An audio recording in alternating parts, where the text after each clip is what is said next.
Excellent. All right. Session 2 of the symbol remains. Andre, you ready? Yeah. Alrighty. Then let's get going. Because last time, we were following two tales at once. The ghost, and the pursuer of that ghost. This journey has taken us forward to a mysterious, yet humble little ramen shop.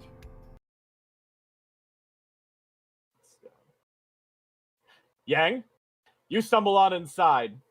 Moving past, you see the windows to either side of you as you step on him, a little chime going off as you see this pretty elaborate, but also pretty simple and small ramen shop in front of you.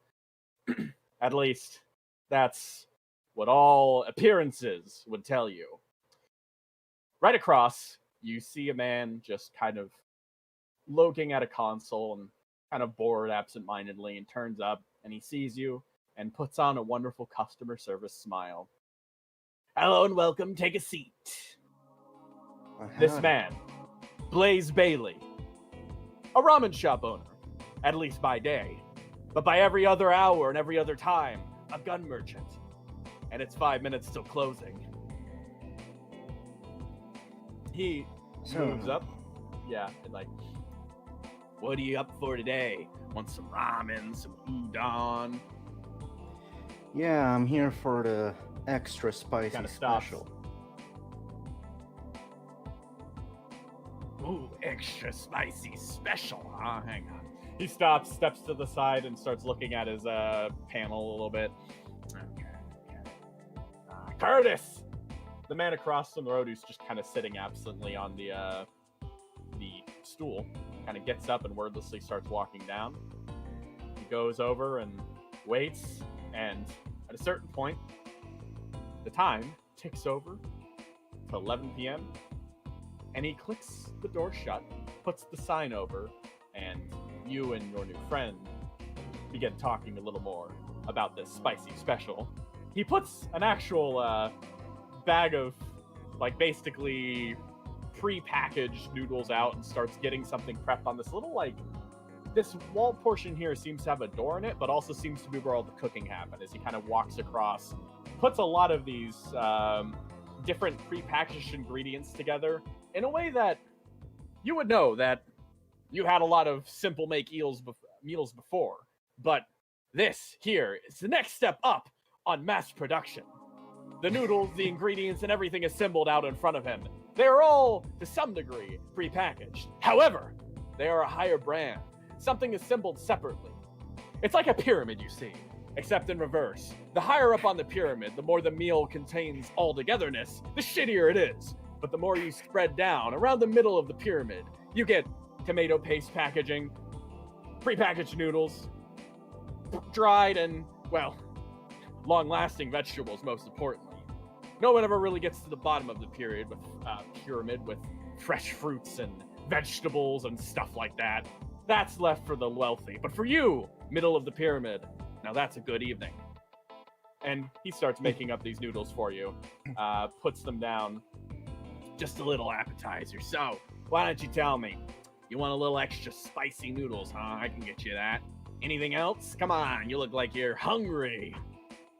Yeah, the wasabi special with an extra pop in it too would be very nice. Ooh, okay, excellent. He kind of moves over and actually steps back for a while and starts looking through some stuff. And kind of steps out and puts a bag on the table. And then he kind of leans over a bit. Now, who's got the tab? Oh, that's on me for this time.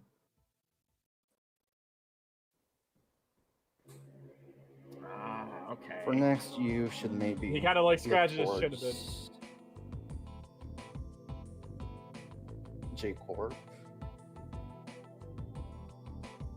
He kind of looks at you for a bit and gets a rather complicated expression. Not particularly, negative, but a bit surprised as he kind of strokes at his chin again.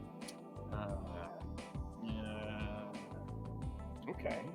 Interesting. But I as haven't of had to see today, it's still on me because those fuckers still hasn't released my budget yet. Oh, really? Oh my god. Yeah, that's them. He kind of goes over and starts clicking some stuff. Wow. New JCorp assassin, huh? Well, that's real interesting. The pretext seems to drop in this moment as he just starts talking to you a bit more openly. Well, I hope you enjoy our new wonderful city. It's certainly unique. For sure. Oh, real real unique. Hey, say, where are you from? You used to all this extraterritoriality, all this corp-run, like, security guards everywhere, all this stuff. Where are you from? Well, I'm from the East, mostly. Been transferred here recently. It's an interesting situation I'm in, but I prefer to keep to business for now. Ah, very well, very well. You're real professional. He starts clicking up a bit more. Yeah, that'll be about 35K. Mind if I check the contents? So, what's it gonna be? Yeah, sure. I take a look through the bag. You take a look in the bag and you see a number of different weaponry, all the weaponry that you would then take with you on that assassination that night. Disassembled a sniper rifle, a cloaking tarp to pop over yourself and ready for the actual assassination, submachine gun, a few other weapons, a lot of ammunition, and you're kind of thinking this one over. It's not really 35K. Anything, you can get all this for about 20 if you're really looking at good contacts back in ex-Japan territory. You're not quite sure. Just a second. I think there's a huge delay between me and Christian. I think so. Yeah, no, I've been hearing that. Yeah. Yeah, it's really weird. It's throwing me off a little bit. Oh yeah, no, I was like, oh, you just take your time, that's fine. But no, like, let me try a little something. I'll say like potato, and once you hear me say potato, say I heard you or something. Okay, 3, 2, 1, potato. I hear you. Oh, the delay is kind of gone now. Oh, it is? That's strange. The fucking CI curse, dude! I've never had this problem before. This is so cool. Oh man, it's like incredible. Time dilation. Here, I'm gonna change the server region real fast, just so as we see if that fixes it real quick a bit more. Hello. Hey. All right. Now I'm gonna give one more. We're gonna do the potato test. Tell me you heard me as soon as you hear it. So 3, 2, 1. Potato. Potato. All right, yeah, no, that's not too bad this time. That's like normal level of delay. Cool. All right, so, yeah, he was a middle of ass, and yeah, you got like, this is like 35K. That's, like if you were buying like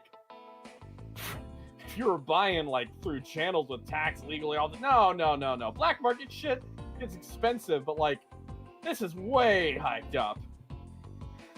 Come on, man. I know I'm new in town, but this is kind of a steal. You're bleeding me for a ride here, buddy. I mean, come on. You said it was just business. You gotta understand. We gotta make a living here, you know? Yeah, I somehow don't think that adding 15K to this total amount is just business cost. In fact, I'm pretty sure you can get this stuff from your contacts for like 10K in total. He kind of thinks about that a bit. 10K is cutting a little low, but he kind of like thinks of it, scratches his chin. Yeah, okay. Well, I tell you, I sell 35K for this kind of stuff on average, you know? But, you know, you are real new in town. You are paying out of your pocket. I get a little sympathetic for that. So, I'll drop it down. How about, 27K? How's that? 23. No. 25. If you borrow any lower... He stops. Okay. Yeah. Deal. 24K. Hey, I'll tell you what, too. 24K and $50, and I'll toss in an actual ramen meal for you, buddy. Nah, I'm fine. Are you sure? Oh, and I got you this appetizer all for free. He rolls the bowl over, but then it's just like, okay. He kind of passes over, clicks it off, and you end up giving him the money for the transaction. And he then steps aside. You've got what you need. You can leave at any point. He does kind of turn over. Real smart man, Mr. Dang. Nice. Nice to meet you, Yang. You probably already know my name, but again, it's Blaze. You need anything, come on back. I'm sure we'll be able to do some great business, bud. Especially after you get those JCorp contracts. Then my prices become a real good deal. You gotta understand, I'm not trying to rip off the contractors like you. I'm trying to rip off JCorp. They don't know shit about costs like this, you know? Bleed them dry all you want. Oh, don't worry, I will. You grab the bag and hold it to your side and... Okay. Well then, Mr. Yang, you have a wonderful day now. You too, buddy. Stay safe. He nods his head, and you begin stepping out, heading back to the city. Later, tomorrow night, you'll probably be attempting your assassination. Weather reports seem about accurate. So, moving out, you click open that door and it closes over behind you. Blaze begins sweeping down his counter a bit, holding it there and just kind of looking around, and he kind of looks across at the table in front of him. At least he does, years later, as he speaks. Hey, bud, we're closing up. And right across from him, the detective sits, you finished up your meal, and you finally come to the hours, the 5 minutes till closing, at the Tired Dragon Ramen Shop. Well, I believe then that this is about the time I ask for an extra spicy special or something like that. He kind of raises his eyebrow at that. Sound like you're not too sure. Sure you can handle the spice, bud? Don't try me. Oh, okay, fine. He finishes cleaning up the counter a bit. All right, so what are you in order-wise then? What do you want? He kind of keeps going over to the side counter a bit. Well, I would like the menu, Menu. and that's about it for now. He kind of thinks about that a bit. All right, then. Let's get you the menu, then. Hey, Curtis! Curtis stands up in a pattern rehearsed over many, many years. He goes down, clicks the door shut, turns the sign to close, and moves back up to his seat. And... What? All right, you're going to come around with me. Come on, let's go. He steps over here and opens the door and moves to the back.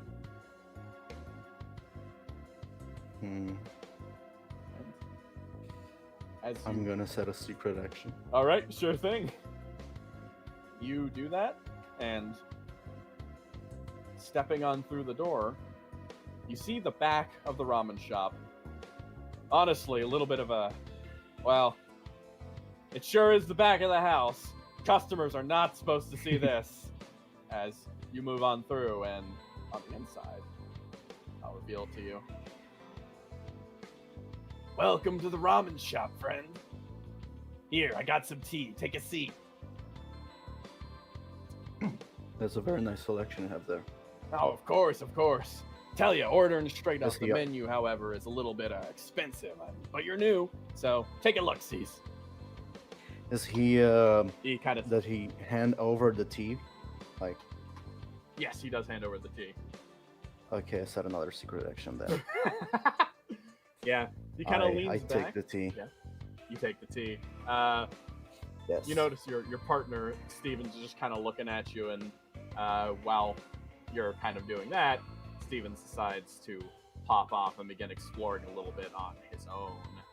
Again, Don't shoot anything, please.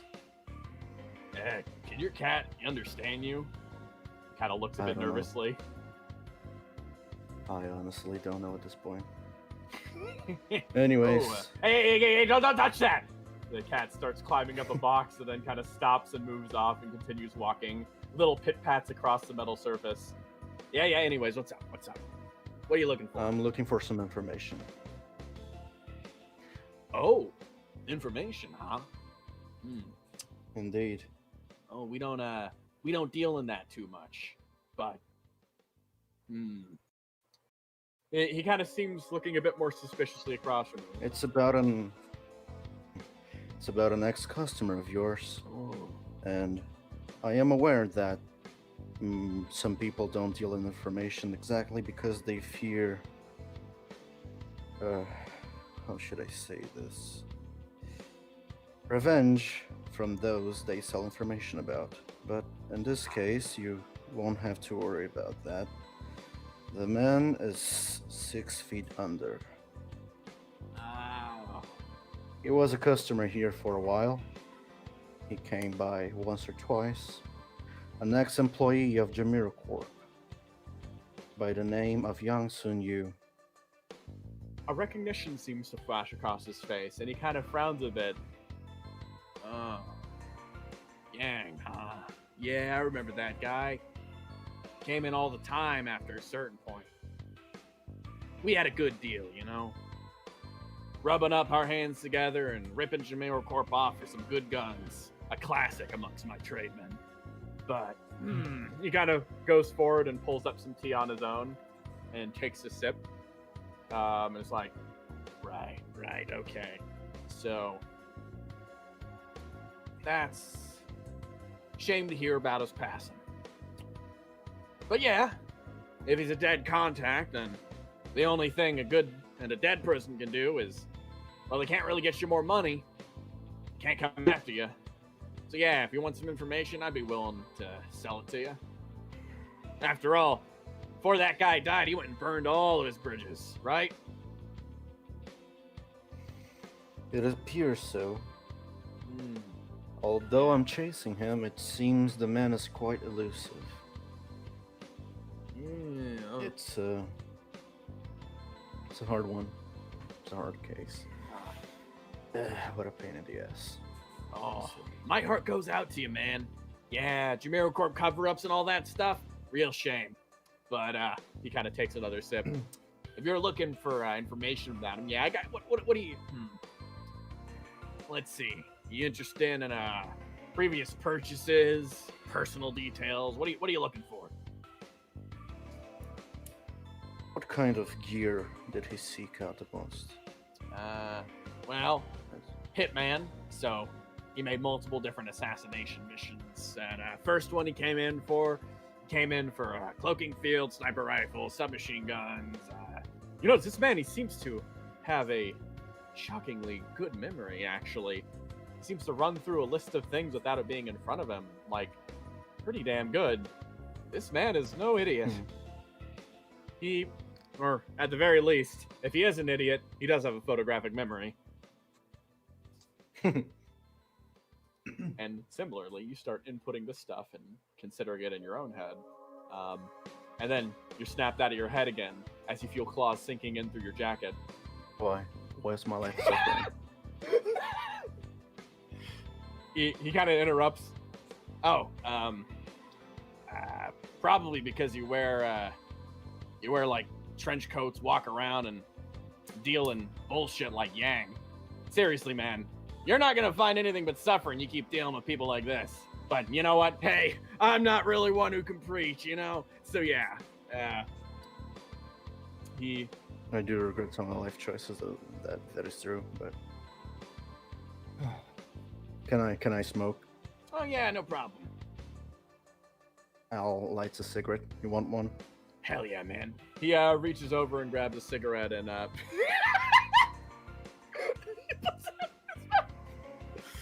oh yeah. He reaches over and grabs the cigarette and it's he got a light. Yeah, sure. Here you go. All right, cool. I light the cigarette for him. Yeah, he puts it in. Yeah, so basic hitman stuff. Came back for a grenade bandolier a little later. Next time he popped in. Then after that, got some big guns, taking down like, man, he got it like something real experimental. Cost a lot of money. EMP gun, believe it or not. You ever seen one of those before? I've heard stories of something like that used by the military, but Yeah, other man. than that, no. Real expensive, real bad. Military, high-end tech corps, all that stuff might have it, but getting our hands on it as an assassin's pretty big shit. But that's the kind of business I I offer. almost feel bad by JamiroCorp. I almost feel bad for them. Almost. Except not really. Not really at all. But he kind of pops a cigarette out a bit, kind of grinds it against his tea platter, and then puts it back in his mouth. Yeah, man. Those kind of things shoot through anything. Pretty incredible. Anyways, yeah. Like, I details don't aside- think anyone ever developed an anti-EMP wall. That would be stupid. Real fucking dumb, man. You're so fucking much.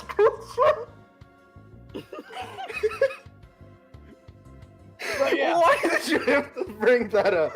Why did you bring the EMP shit back up? So yeah, anyways, yeah.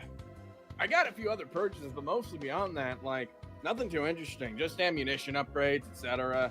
At the very end there, he got a few big load, got stuff from JamiroCorp, and then, well, a couple weeks later, Vanished. yeah, vanished. Got blacklisted. Probably acted against him. I guess there was some premeditation there. He came in like 2 weeks before it happened, so if you're looking sometime between that period, he decided to go rogue. Did he ever talk to you about his employment conditions? Not much. Anything like Nope. that? Always business as far as we're concerned. No matter how many times I tried to press into his life, he'd always just come in and talk. I'd talk at him and the business, blah, blah, Tough blah. nut to crack. Absolutely. That's the general thing with them assassins, guys. But I gotta say, had some charisma to him. Always walked in with a smile. Kind of fucking creepy, honestly. I believe you. Yeah. Yeah. You said 2 weeks, right? Yep. 2 weeks prior to his blacklisting, which at this point was about, I don't know, like a month ago, 2 months ago.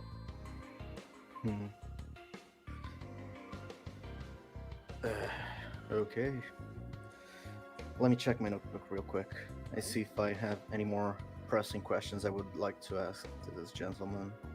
You run through a bit, and you kind of check around a bit, and you're looking, and you're like, okay, well, we've got all the general questions, which means the next one.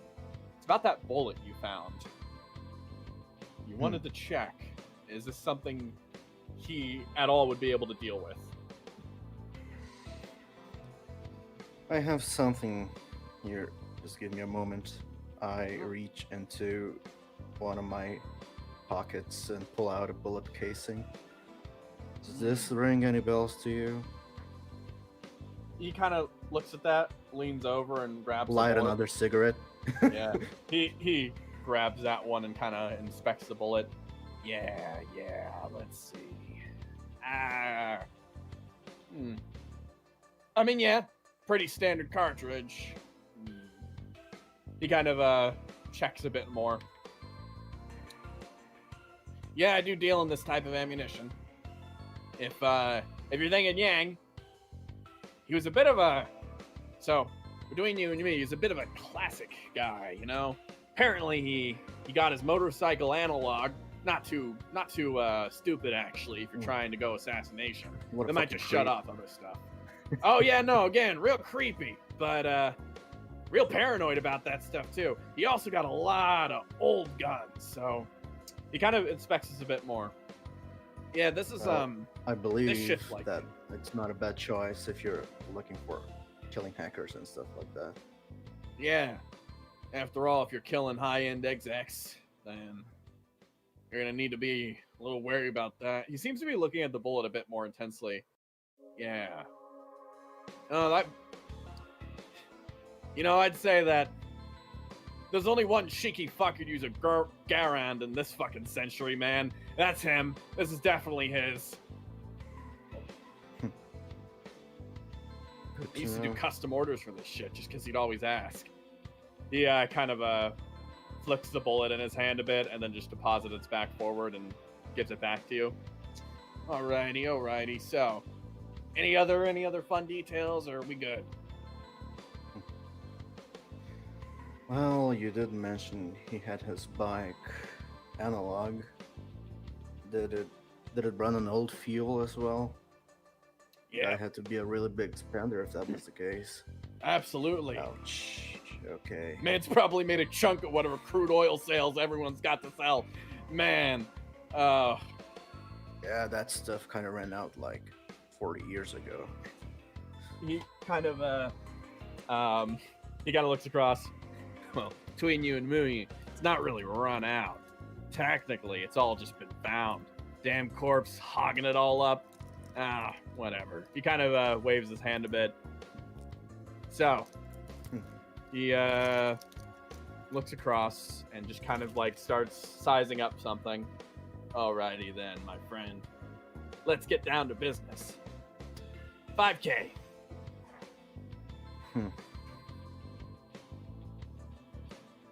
Or just that information, 5K. Well, I mean, that was nice. I waited till afterwards. It's a trust system, you know? I mean, yeah, I offered you a cigarette, Yeah. And those are one of my good ones. Like, those still give you cancer. That's how good it is. Yeah, he's like, he just kind of inspects it a bit. Oh, well, thanks. Yeah, no, was good, gotta say. But I mean, You gotta savor it. we're dealing with big end. The guy's gone blacklisted. He's disappeared. 5K seems fair. This is high-end info. Who else is giving you info like this, man? You got a point there. But as you can probably see, I'm kind of broke. I can give you 4K. And that would, make me miss on my... don't worry about it. I can live on the streets for a bit. Huh. This has helped me out quite a bit. Sad life, my friend. All right, here, hand it over. We're good. 4K and you're done. Yeah. Awesome. He grabs the money and then all right. Pleasure doing business, your friend. Likewise. Thanks. And sorry, I'm chewing, but he stands up and gonna walk with you out to the door. He steps on through, cracks open the door, and closes it. Then he moves over to the side. All right, my friend, you have a nice day. He begins chopping up some onions and other ingredients on the side. You too. Stay safe. Yeah, and then you hear just a quiet little yell, like, ah, damn, fuck. He steps back, and... You okay there? Ah, fuck, I cut myself with a knife. God damn it, the night was going so good. Shit, ah. Curtis, grab a fucking bandage. Curtis, does so and starts moving rough by. luck, buddy. Yeah, real rough luck. And, hey. Andra. Yes. Roll me a bronze roll real fast. I sure am good at those!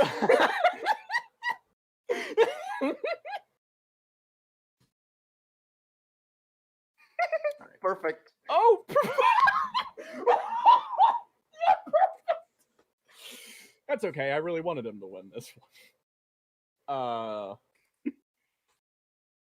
Alright, let's just Roll silent. Yep. Okay. So, Al, you reach your hand to the doorknob, and you see your hand. Your hand, as you reach to it, it drifts to the side and touches the side of the door. No. Mm-hmm. No, wait. That's not right. You try to drag your hand back forward, but it's going further away. And that's when you realize your entire body is moving a bit. As sliding, you feel yourself dragged this way. Before you even realize it, other things are moving too. The flowers fly out of this pot and fly in a direction. And then the other one across the way also does that. And then you go flying in this direction as well. As you are ripped up, spreading and flying across the air, you fly into the direction of this man in front of you. As you do, the rug lifts up around you and almost encompasses you.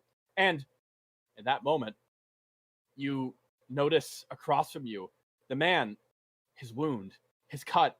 The last thing you see is yourself drawing into it. As in that moment,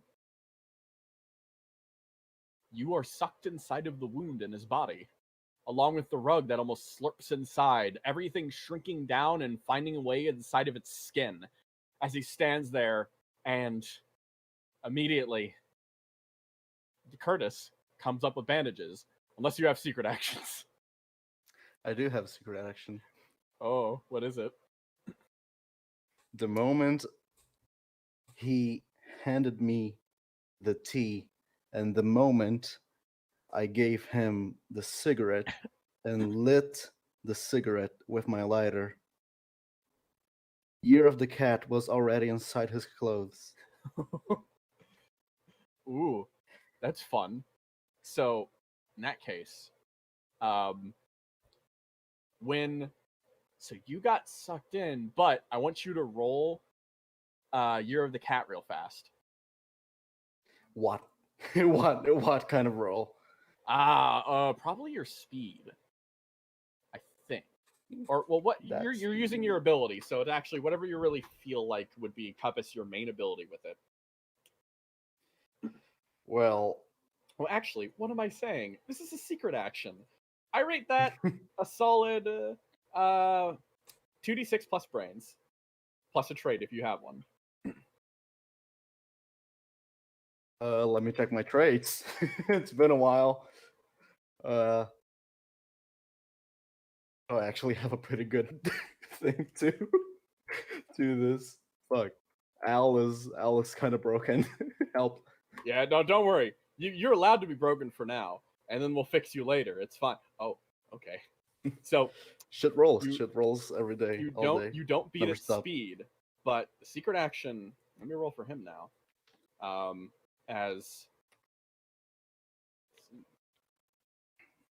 So, Year of the Cat. What happens is that as you're sucked in, Year of the Cat activates. Immediately, he feels himself seize up, and you feel yourself in that moment. Both of you have almost got each other in a grip. But as you're sucked inside this thing, suddenly honestly, your ability had activated. But at a certain point, you're caught in limbo as going inside, Curtis steps up. All right, boss, stand still. Curtis does so and moves in, his boss standing still as he starts wrapping a bandage around the finger. And then he kind of looks at his boss again. Mr. Bailey? His boss is standing stock still. And inside, in the stand within his very skin, Al, you feel yourself impact against something mushy and murky. Moving on the ground, you feel it sliming on your hands as you begin to stand up.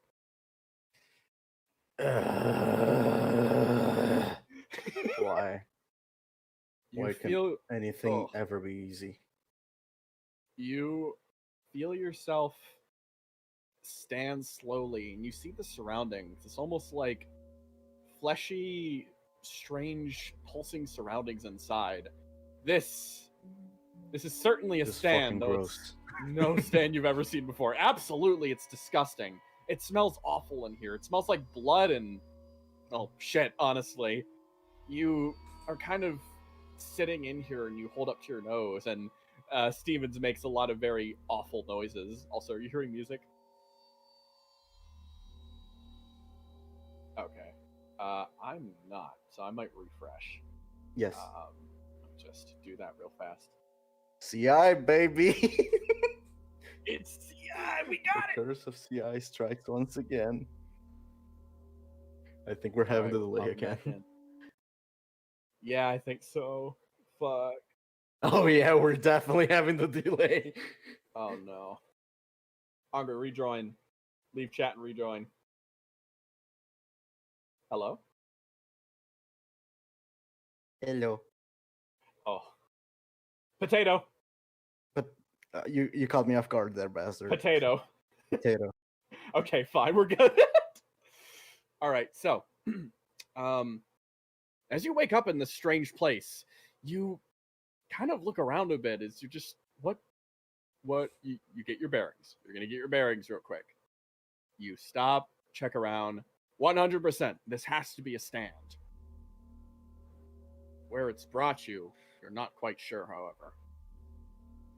What would you like to do? Why do I always have to deal with the shitty ones? Stevens again makes an uncomfortable... This is the fucking fog guy. Why is it always the fucked up one? You think really? back Between to his skin and flesh? You think back to that one stand that inverted people? That was a bad time. That was an awful time. There's that one stand that blew people up inside. Yeah. It's always the shitty ones for me. Right. Why does it always have to be like this? Al? Fucking wall diver one too. It's always like this. You suddenly hear the sound of something squishing and shaking underneath you in this direction. It's... Of course. Of course. It's a hand that seems to be peeling its way outside of this little tiny arena, pressing this wall open over time as it starts to move on inside. You look at it as it stops, crawls its way out, and you see a human form, but to call it human would be both categorically correct, but wouldn't give you the right impression. It is absolutely a person, covered in blood, tattered clothing, with an expression that yells bloodlust to you. As you stand across, you contemplate calling out to your stand. You realize that your stand is already holding something in place. It's holding him. If you were to recall your stand, it would cause him to stop moving. But that choice is yours. If you would like to keep your stand acting on the person that you're currently inside of, or if you'd like to bring it back, you start to contemplate this a little bit more. And then, before you even really get time to make a decision, you hear a sound blast off across from the other side of the room, as immediately this person falls to the side, blood spilling out across and kind of sinking into the floor. As what the fuck was that? You turn over, you look, and like who the fuck just did that? You're just like, hey bud.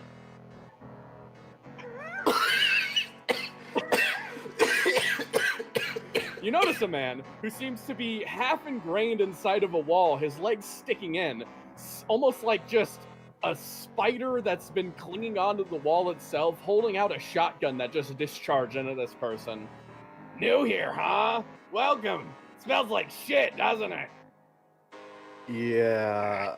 Hang on. He detaches from the wall, slowly crawling out of the muck. You can see kind of sticking to him as he comes out. Oh, that was a close one. Man, those crazies, right? Yeah. Hi. Hey. Who are you? Yeah, I was about to ask you that too. He kind of walks over, starts moving in the direction towards you, and then he stops and, oh, hang on. I bet I'm pretty scary with this gun, aren't I? He kind of points it to the side and walks forward non-threateningly. My name's Paul Diano. A pleasure to meet ya. Yeah, equally. My name's Al Stewart. I shake his hand. Oh, His hang grimy on. hand. He spits on his hand and kind of rubs it around and wipes it on his clothes a bit. A lot of gunk in that. Here, it's clean now. He goes over and shakes your hand. I believe you. He stops. All of Al's bad decisions in life just flashing through his mind right now. He stops. Oh man, what you do to get shoved in this slammer? I asked around. Ooh, That's about it. the worst of sins, I'll tell you that much. No one likes a snitch. Indeed. Well, that's fine, because I like a snitch today, because after all, you and me, we're against the world right now, my friend. He wraps an arm around you. Look, let me catch you up to speed, all right? You and I, we just met, but you gotta understand, we're friends now, bud. Here, you want a snack? I'm running a little low, but I'm willing to split something with you as a little sign of appreciation.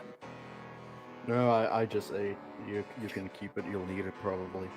Oh, probably so. All right, then. Here, let's have a little seat and talk a bit.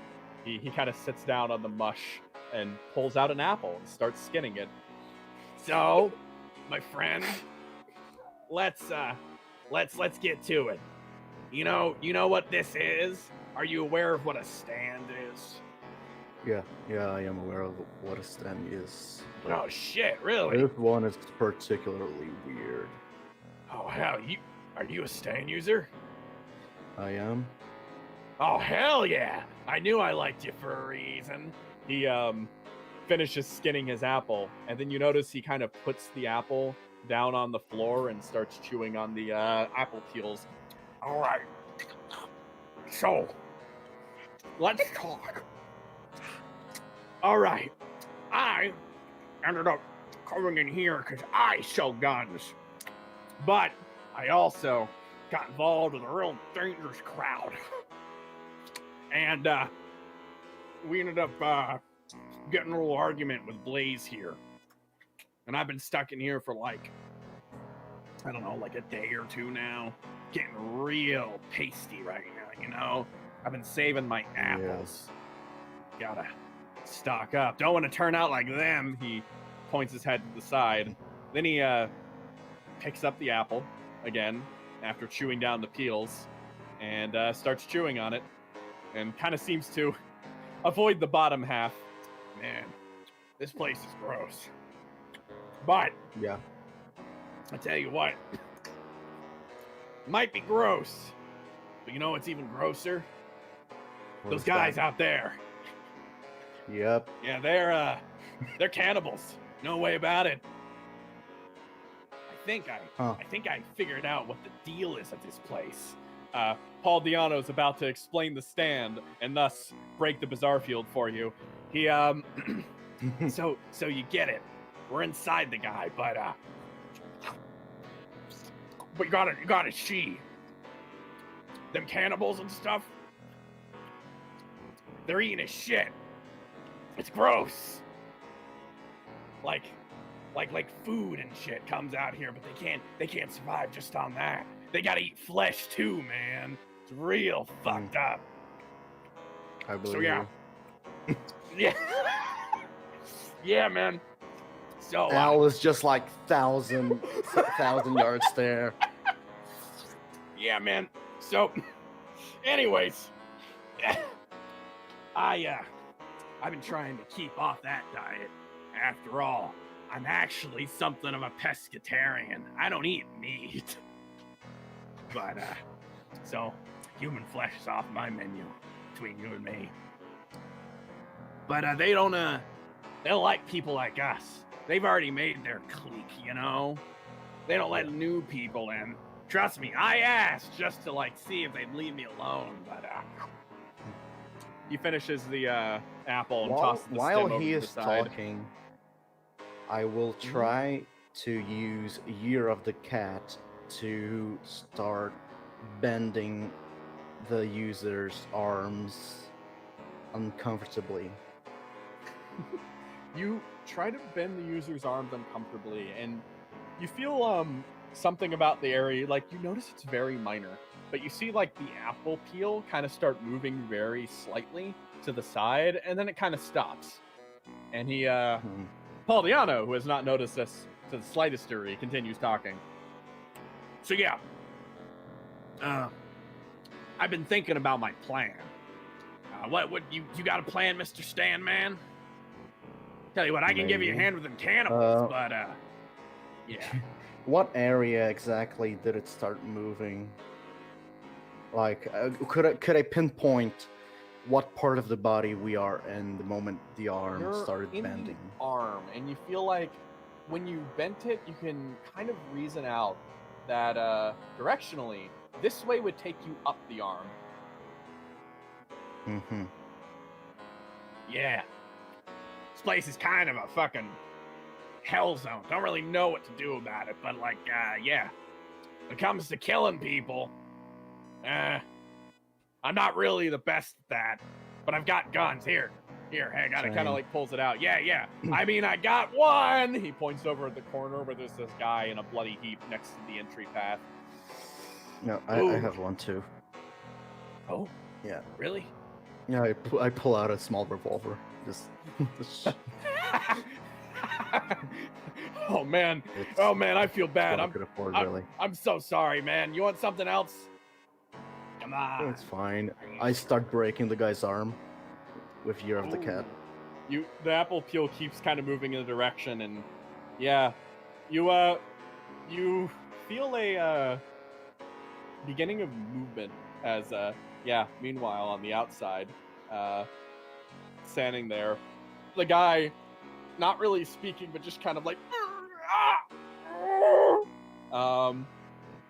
he continues to kind of just like yell out in that pain, and Curtis is just like, boss, Curtis, get the phone, call Peter. Right. He runs off this way and starts trying to call as you wait, he was hands on. He was touching the boss before, right? Yes, he was. He probably Can I try grabbing him with Year of the Cat? You could try grabbing him. Yes, you could try that. I'm gonna give him a roll, even though he's not a stand user, because you can't really see this, so we'll see what happens. You're a bit far. Let's see how this goes. Let me get rid of that. Or speed. I think it's speed would be a good stat. Oh yeah, speed's a good one. You should be able to beat that. That's pretty easy. So this and this. Yeah. Okay.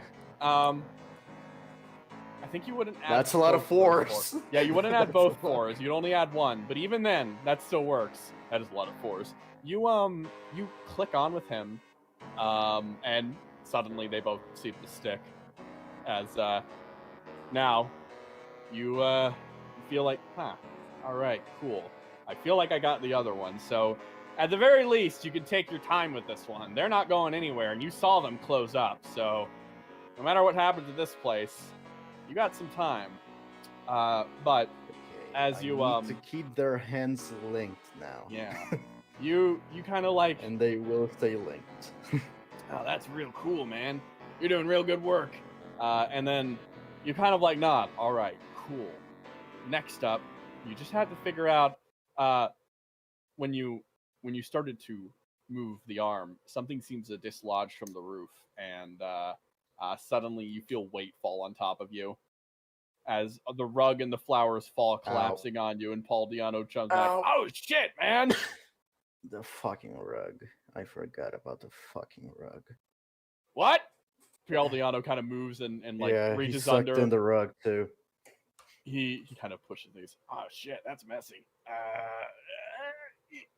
It takes a lot longer than you'd like, but eventually Paul gets you out from underneath the rug and comes over and pats you on the shoulder. That's a very heavy rug. Yeah, yeah, man, my old bones, they're aching. Come on, though. Why don't you help this old man out? Let's get going. Look, he even clawed his way out for us. Let's get to the mouth or nose or something. We can probably get out from there. Maybe. You know how to get there? Well, this way leads up the arm, so if we follow it, maybe we can find some way. Or I can just keep breaking bones. Let's get out. After all, if he dies, don't know what's gonna happen. We might want to get him to convince us to let us go at the very least, so let's get moving. He steps on through with you, and both of you continue moving on. Throughout this strange body thing, you begin moving out, and as you progress, you slowly find yourself moving more and more and more into, well, this strange meat dimension, for lack of better terms. And eventually it starts unfolding, and you find yourself out of the arm. You continue to kind of like sonar ping yourself and figure out where you are, and you find yourself to the shoulder, which seems to be a little thicker of an area to traverse. But eventually, you find yourself to a form of what you think might be like the upper shoulder, the chest cavity, maybe the neck. Yeah, the neck might be it. But continuing with that, the neck unfolds in front of you as you find yourself top right with Diano. Wow, this is gross. Yeah. All right, Al. You and me, we got this. Yeah, we're about neck height right now. Oh.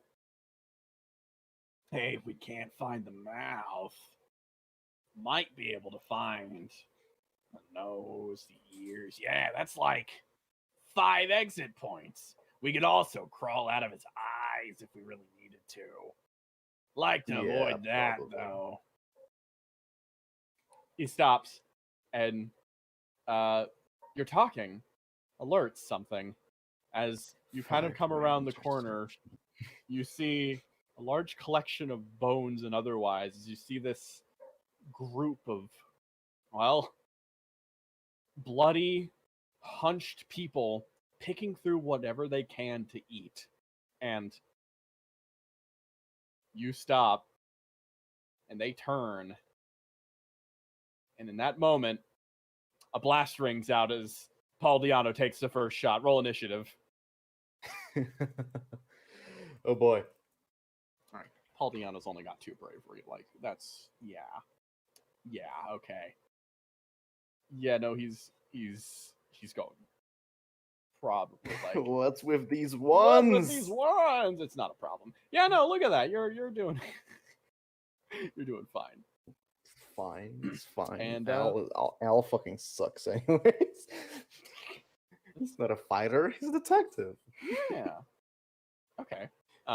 What matters is that he is trying his best. Exactly. And hey, you know what? You still go first, because Paul and the cannibals are terribly, terribly low on bravery. So, I believe you. Let us go now. How are you going to approach here? Okay. These walls, do they extend to the ceiling? They kind of do, but they're arced in different ways. Like, you can see how there's a bit of a platform up here and there that you can kind of stand on. Okay, can I surmise which side of the body is this? That would take you down the body, and the other direction would take you so up. Like, what I want to do can maybe fuck up your map, and if it does, I'm sorry. Okay. But Al will come here, and he will pull a little bit to this direction. Yeah. And he will make Year of the Cat bend the enemy's 10 user's body so that these walls become ground. Oh, that's fun. Yeah, okay. So, you bend the body in a way, and he kind of arcs and contorts around, and because of that, you suddenly, both you and, you and Gonna get Paul bumpy. end up Hold in landing there. on this and standing on it. Oh God! He stands on the top there, his small little sliver, as suddenly the cannibals start sliding without really understanding what's going on, and they start moving this way as gravity takes them. And oh God, yeah, they are all lined up. That's bad. And the bones start pulling, and oh fuck, yeah, make a. Oh jeez, hang on, let me just roll that. I believe this applies my trait of combat is just a science. Yes, it does. So yeah, add that to that 8 because I rolled for gravity, and gravity's on your side because +4, science. That's So +4, that's baby. that's 12, and then let me roll. What's that's okay? Yeah, no. So the bones come down, crashing into all of them, and it just kind of seems to lay directly into them and kind of crush them all underneath. Dead or not, they're not going anywhere. They're definitely disabled and they're not moving. Holy shit, that's great. You also affect things all across the battlefield that you don't see yet. Thank God there's a little thing here protecting us from like direct fall damage. Yeah. Oh yeah, you notice way down here, you see someone else fly down and hit a spot here, falling a large distance, and they just kind of seem to splat. Geronimo! Oh God. Yeah. I'm sorry if I ruined your combat. No, Christian. thank you. This is exactly something I was hoping you'd do. You're playing this good. So, with that, are you going to reset the floor? I think I'm gonna go to the other side. Ah. Just pull here and go all the way that way. Just All right. really fucking what I'll do- bartender mix up these dudes. Yeah. So what I'll do is Paul's turn's gonna come, and he's gonna move you this way and bring you back here. And in the meanwhile, some of the cannibals will attempt to try to do some form of movement. This is now a side scroller. Yes, this is now a side scroller. Thank you. And these are the platforms. Yep. Oh boy. Yeah, they're just kind of righting themselves. And okay. Now it's your turn again, and you do that, and as you guys also I realize you guys would be right here, and suddenly gravity swaps and you fly up and hit this spot. Oh damn! My back! Ow, my back! Oh God! As you both lament your back, you hear a chorus of screams, concerns, and otherwise as cannibals continue to go flying all around. All right, that one's done for. That one's fine. I've got a shake. Oh fuck! All right, yeah. And yeah, as you keep going. All right, let me just. Yep, that's it. So. You Oh I'm man, so that's happy this works. fantastic. Yeah, I am too. So yeah. So Paul Diono kind of stands up. Man, you're a bloody genius. Thank Oh, I try my best. fuck though, man. Ow. Yeah, we should have prepared to land. Oh, are you gonna do that again? It's your turn. Maybe. Oh, where? Okay, so now it's a side scroller and this side is down. Yes. All What I am going to do is... Okay, this might be a little bit stupid. But it's a big mess of skeletons, right? Yes, it is. I'm gonna pull to this side, just like prop him up there, Yeah. and then this side is gonna become down. Okay, yeah. You make this side down, and on that moment, Man, The I'm bones kind of and bodies feeling just- bad for this poor cannibal's spine. oh Like- yeah. He, this dude is like fucking punk rock raving around, just like out of his fucking mind. Yeah. Take cover. The bones and everything splatter out, and suddenly bones fly across and hit you all. The cannibals seem to be completely disabled at this moment, not really able to do much else. You keep turning everything, and as you do that, you notice that none of the cannibals beneath you are here, and you have a bunch of skeletons that have laid out alongside both of you.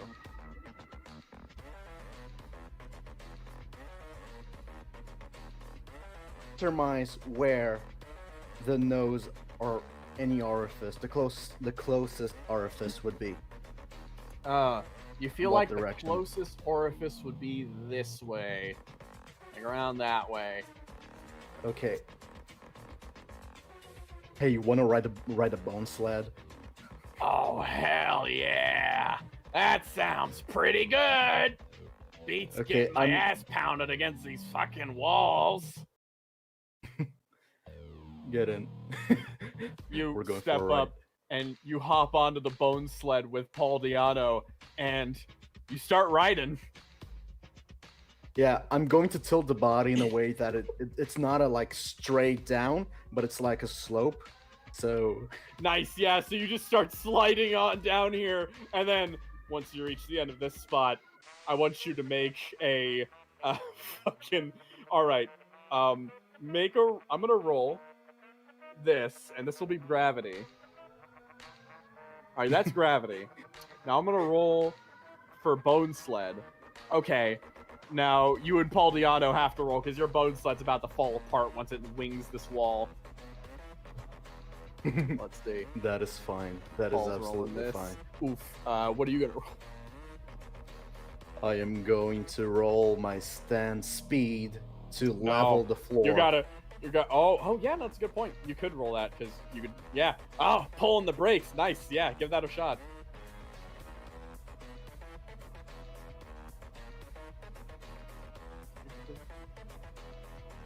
Big brain, baby. Big brain. Oh no, that's a clash. Oh no, it's an escalation. Escalation. Let's go. Oh. Come on. Give me Please, the you're speed the cat. roll. It's my first time using you, baby. I'm sure you can't roll lower. You got a +4. How Yes! did you? Yeah. See. Look at that. Look at that.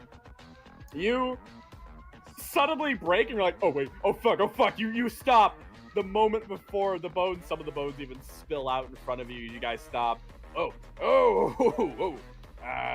Okay.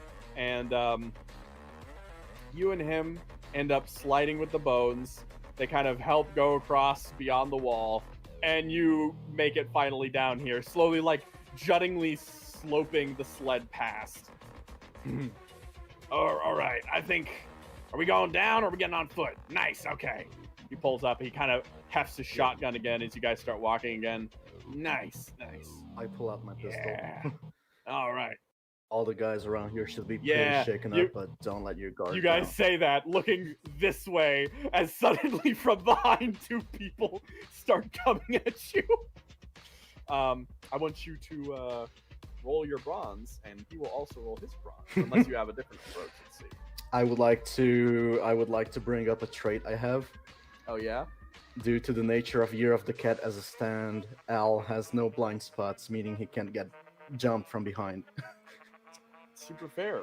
But I don't know if that apply because right now. Yeah, Year of the you're- Cat is holding the Yeah, dude. Yeah. so you don't actually. That absolutely. doesn't pop in this time, What about Stevens? bro. You think Stevens is gonna help Bro. you? That cat throw fucking this hates cat you, at man. these- You could do that if you wanted. Anyways, let me just see if you can beat that 8, and if not, let's also roll for some Paul. Fuck Paul, what the hell, man? Oh, Christian, Yeah. do you remember? Do you remember my gun modifier? Yes. Good. In this case, because it is you're just reacting to a sneak attack, I think you could get away with just a 1d6 plus bronze, which is still I don't know. Oh, wow, I don't know. Yeah, I don't know if you could. Yeah, Well, there's no way I can beat that. But it's about negating damage. That's the important part. So give it a shot. See how much. Oh, Okay, hey. so you and Paul, we got to be careful. They could be coming up from behind, and then both of you get whacked with bones on the back of the head, and you both stumble forward. Ah, shit! Ow! It's your turn now, and then it's his. You take 2 damage. He takes 5. Wow. I realize I gotta roll Paul Diano's bronze. Let's see. Oh yeah, he's at 1 HP. Paul, my man, you suck. Okay, it's that time of the day again. I pick Paul, and we go here in this little hole. Yeah. Okay. And these fuckers are going down.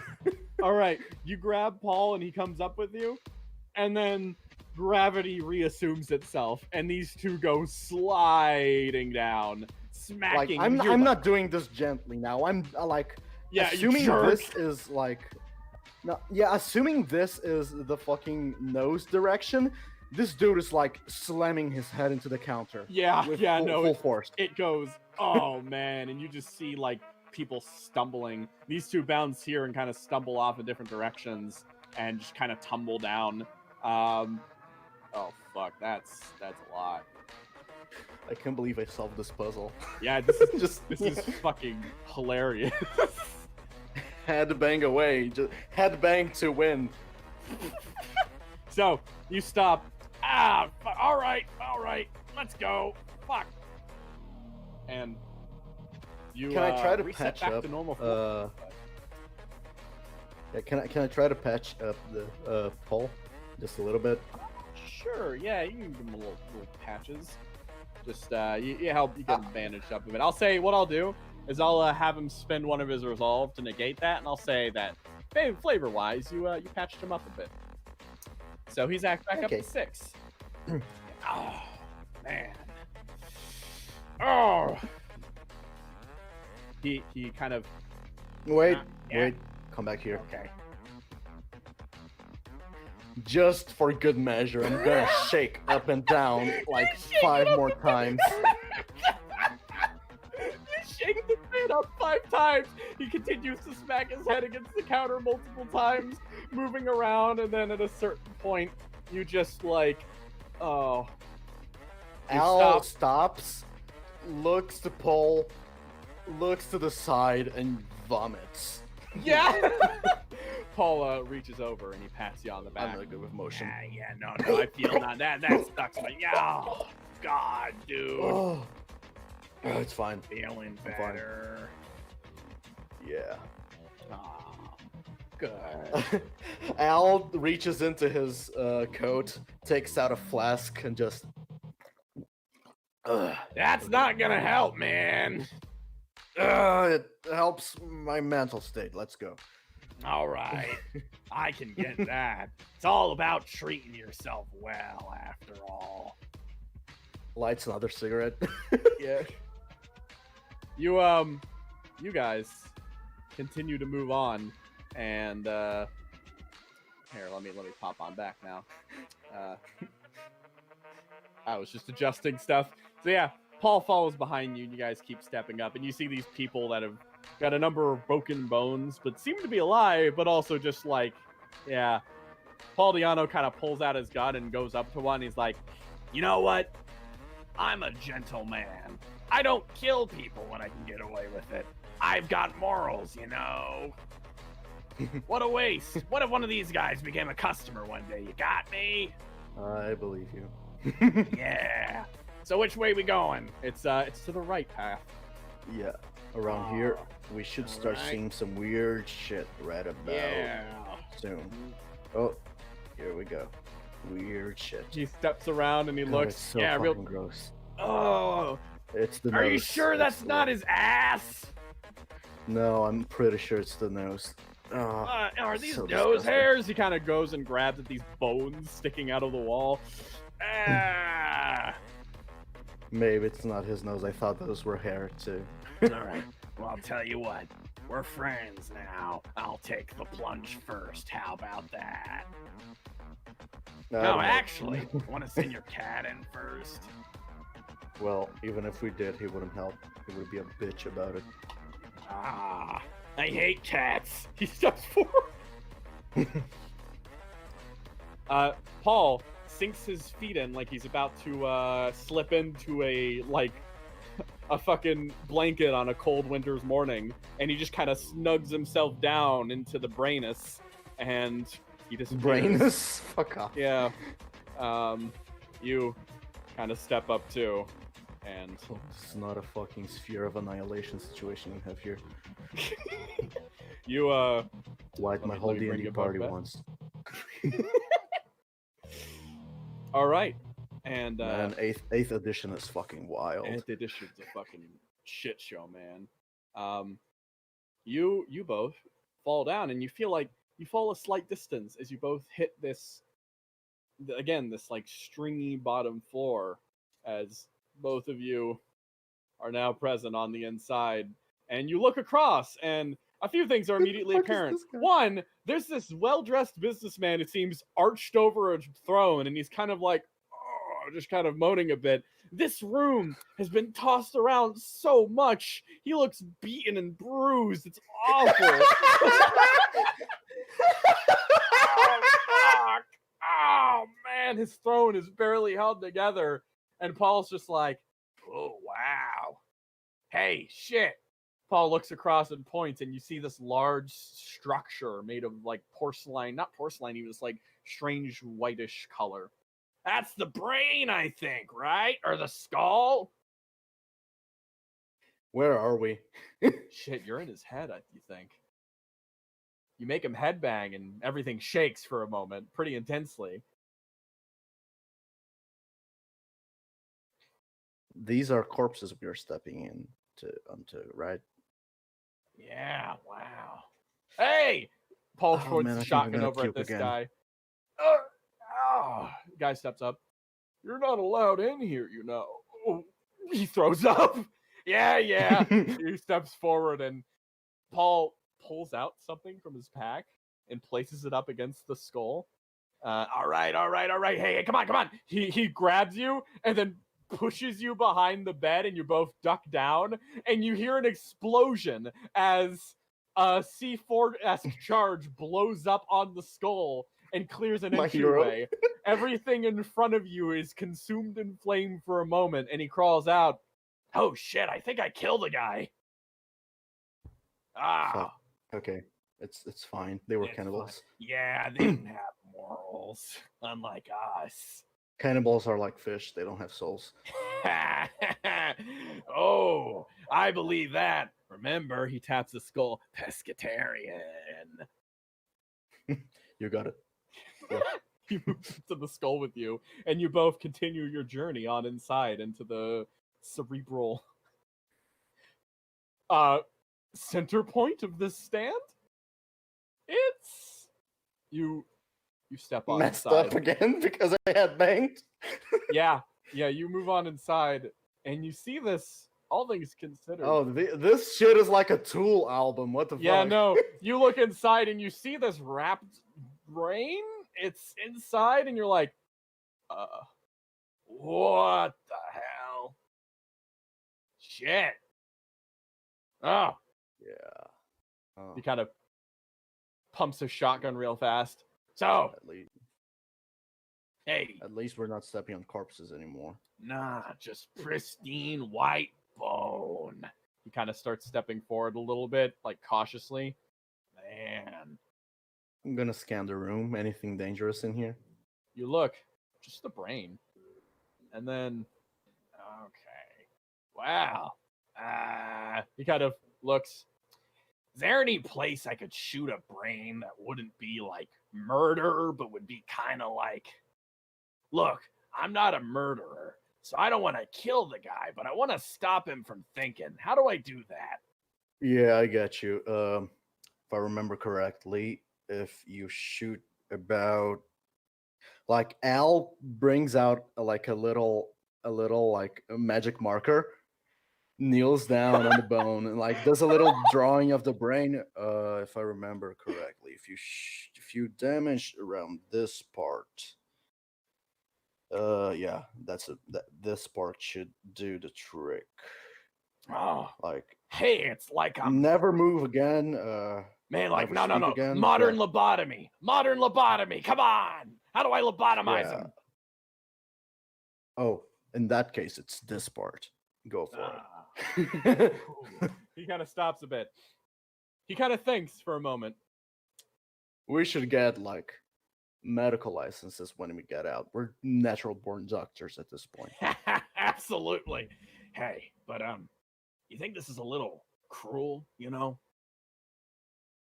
No, these guys are cannibals and they attacked us. Go for it. He pumps a shotgun and looks over, and then he starts unloading rounds into the brain. All right, let's go. He just starts firing. He fires about, all right, let's see, one shot, and then at the moment that the shot rings out, it hits the brain. This guy takes 7 damage, and almost instinctually, the body seems to pulse a bit. I want you to roll your stand real fast.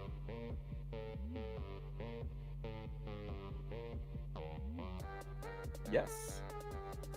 Durability. Let's Good. see. You're basically holding to see if you can keep him still. You just got to beat an 8. Yep. All right. The body seems to pulse, and you notice as you look across, the brain gets shot once by Paul Diano, and it moves a bit, but then goes back. Inside his skull, his brain is shaking. You need to be careful. If you can't hold him down, his brain could lunge forward if he starts acting erratically and smack into you. This would also cause him damage, but that's such a weird concern. We can always leave the room and just shake things up a little bit. Ooh, that might be a better idea. I got my shot off. What do you think? Second shot? Yeah, hang on, one more. He turns over again and prepares to fire. Oh, fuck. That's Diano big fires damage the right second there. That's spread 18 forward, damage. And in that moment, you both just kind of feel like, oh, okay. You feel something shift inside. And it feels like, oh, cool. The brain starts to twist a bit and turn. The stand effect, it's coming to an end. And without the will to hold you in, you feel yourselves almost begin getting sucked out again as getting pulled back from the skull. You all begin to get pulled back to the Tired Dragon Ramen Shop. Let me just yeah. You both fly out. And let me just drag you back here. You both fall out, landing on stools like next to them and stuff, and Paul Diano stands up. Ah! God! Yeah! Oh, man, I'm fine. Fine, he stands up and kind of stretches Your his hand. back a bit. Oh, thank you so much, young man. He kind of stands up again. Al gets up, cracks his knuckles, and gets the 2 of them on the floor immediately with Year of the Cat. Okay, yeah, you immediately keep these 2 on the floor. This dude is out of commission, right? Yeah, he is. Yeah, Year of the Cat is still holding down the other guy and Yeah. him too. And Al will go over the counter, Mm-hmm. reach into his coat, pull out a pair of handcuffs. Mhm. Just handcuff this guy. Grab a rag, make it into a ball, put it into this guy's mouth. Another Yeah. rag, gag him. yeah, Paul, can you like take care of this one? Like, Oh, yeah, no problem. hang. You He kind mentioned of you goes. have He a goes over to company. the other side. You guys kind of go down, and you start to realize, yeah, you start to get up more speed as you realize more and more things that were shoved inside of this stand start almost vomiting out of this man's orifices at different points, and you start to we gotta get realize, out of here. oh god, we gotta get out. Suddenly, multiple bones Okay. start to exit through this man's mouth and otherwise. I will get my gun and Mhm. I will break one of these lanterns to start a fire. Oh, Whoa, he's starting a fire. Yeah, better than having to deal with all the evidence. Let's go. Oh, wow. Oh, man. Bring the one alive. Oh, okay. Hey, bud. He grabs this guy and kind of takes him out. I mean, the other guy's kind of alive, too, you know? I mean, you want to drag him with? I can do that. The guy starts levitating. As he starts to get up, you notice that a light shines on him in a certain way, and suddenly the body falls down again back to the floor. Fuck.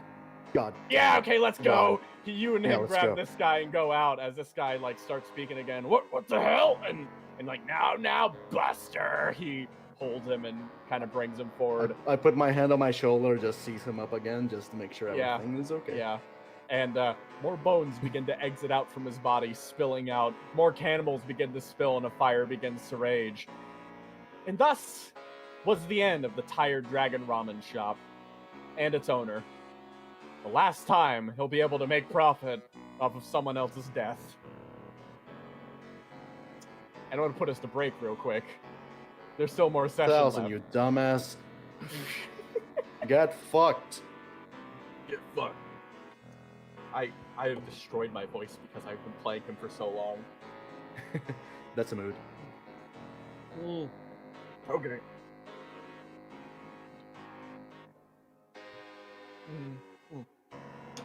The chat is obscured. Oh, okay.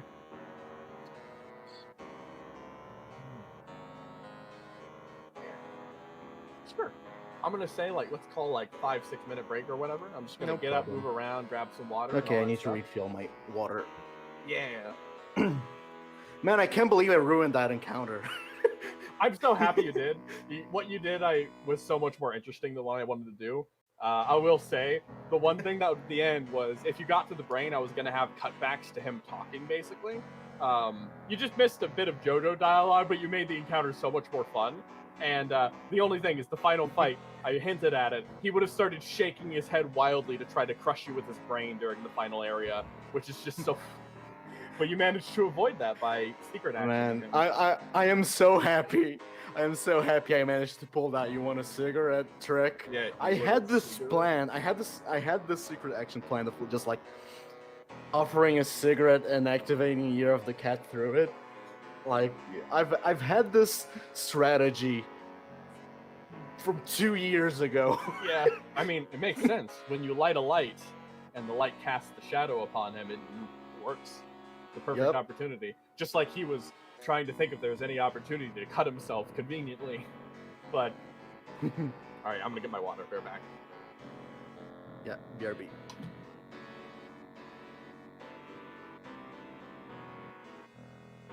Yeah. Yeah, boy.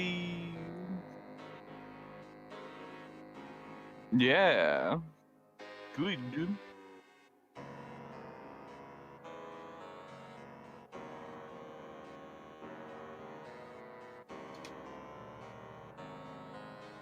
That was a fun chaos. Yeah.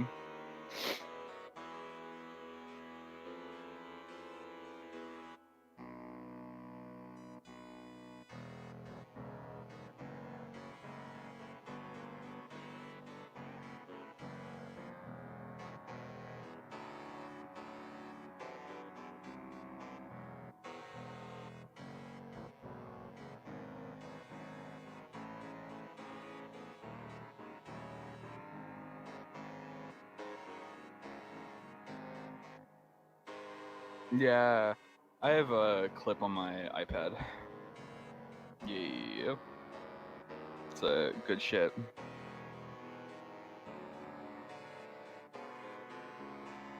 Yeah, it's fun, and plus you can get a bunch of free, there's an asset page for Clip Studio where there's just a bunch of free new different brushes and effect stuff and all that shit.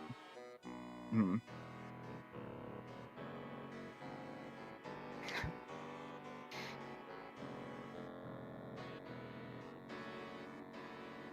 Yeah.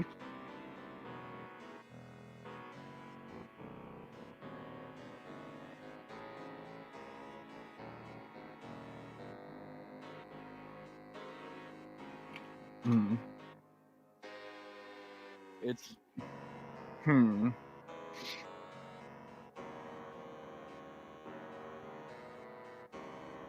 Yeah. Yeah. Your cat might be something like controlling the shadow, but controlling the shadow controls the person or something. Yeah. Yeah. I am back. Welcome back.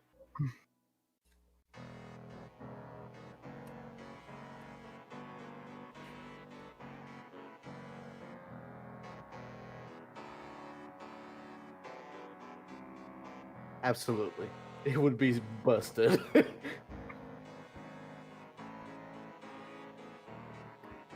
Oh, that's a problem though. Year of the Cat works with shadow, not darkness. There needs to be light. But nothing a lighter can fix.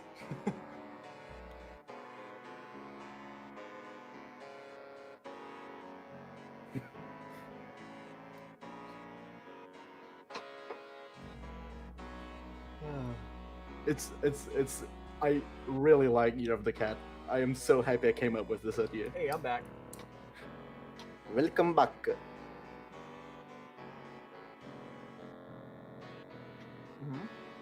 Okay.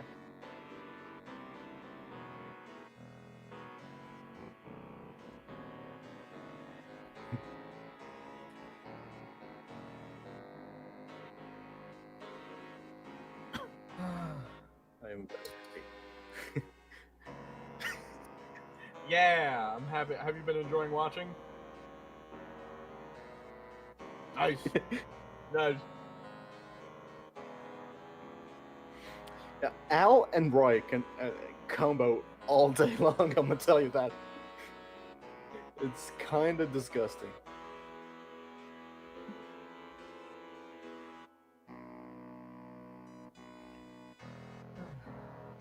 It's kind of hot. Let me turn on the AC real quick.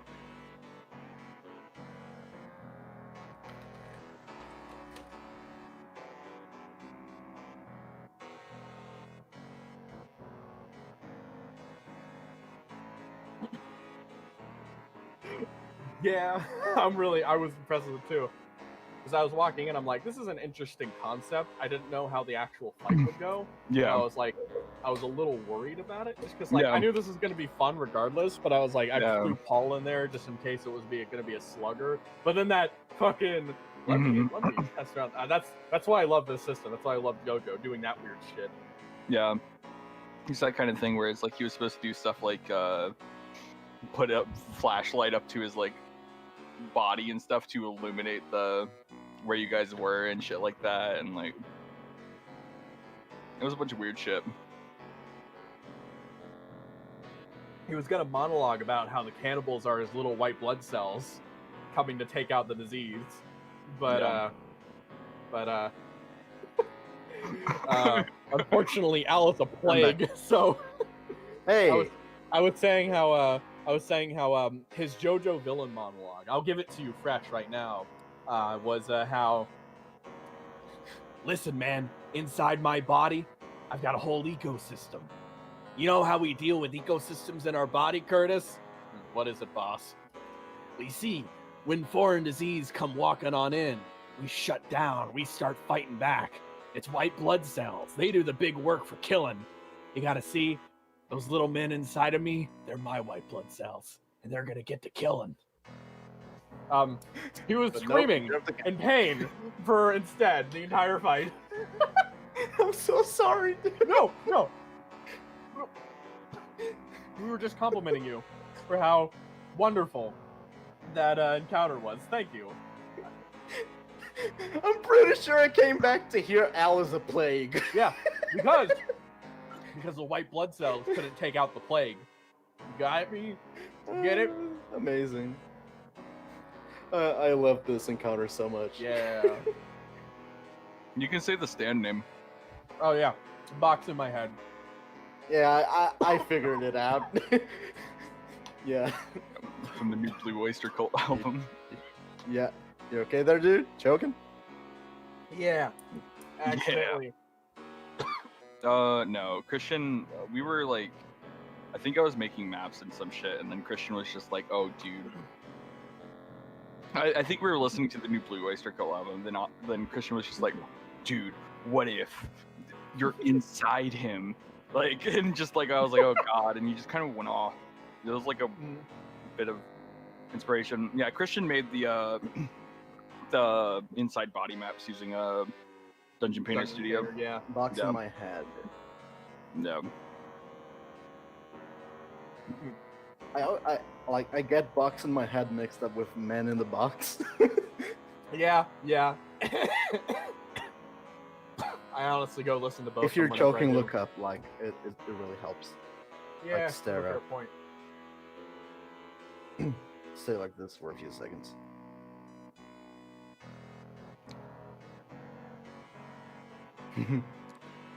Man in the box. Yeah, it's funny. Alice And now it's in the exact Chains. opposite vibe of this thing. It's fucking weird bullshit. I love it.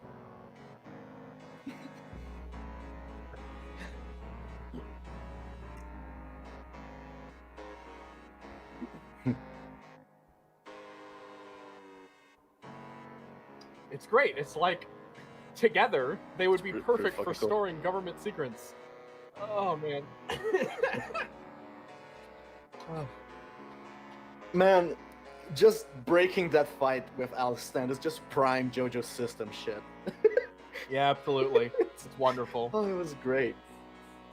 Okay, All right. ready to continue. Run the second half. Everyone good? Okay. Mm-hmm.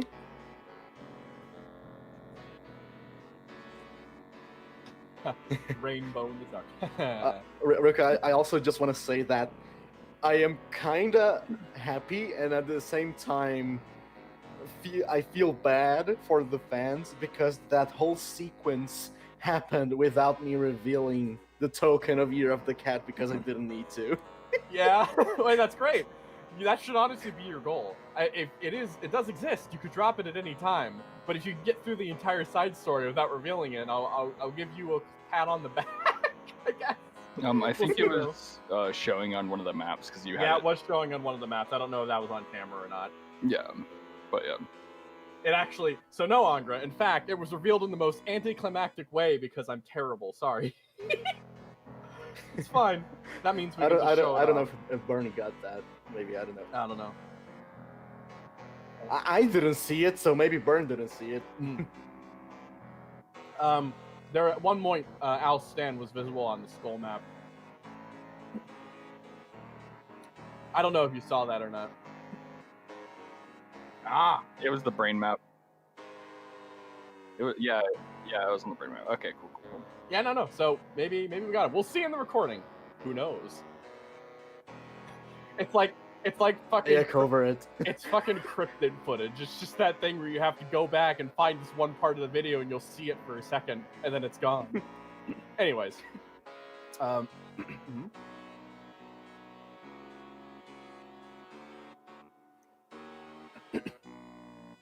Mm-hmm.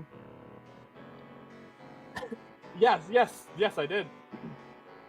It was the only time that felt tonally appropriate to have the moisturize me table.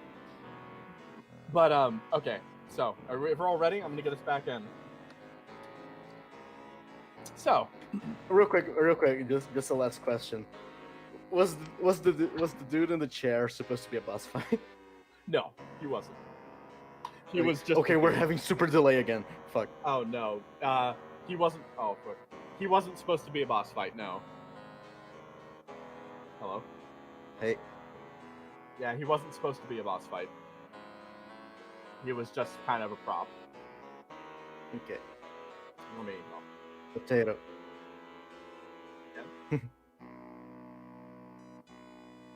okay. Okay. Potato. Potato.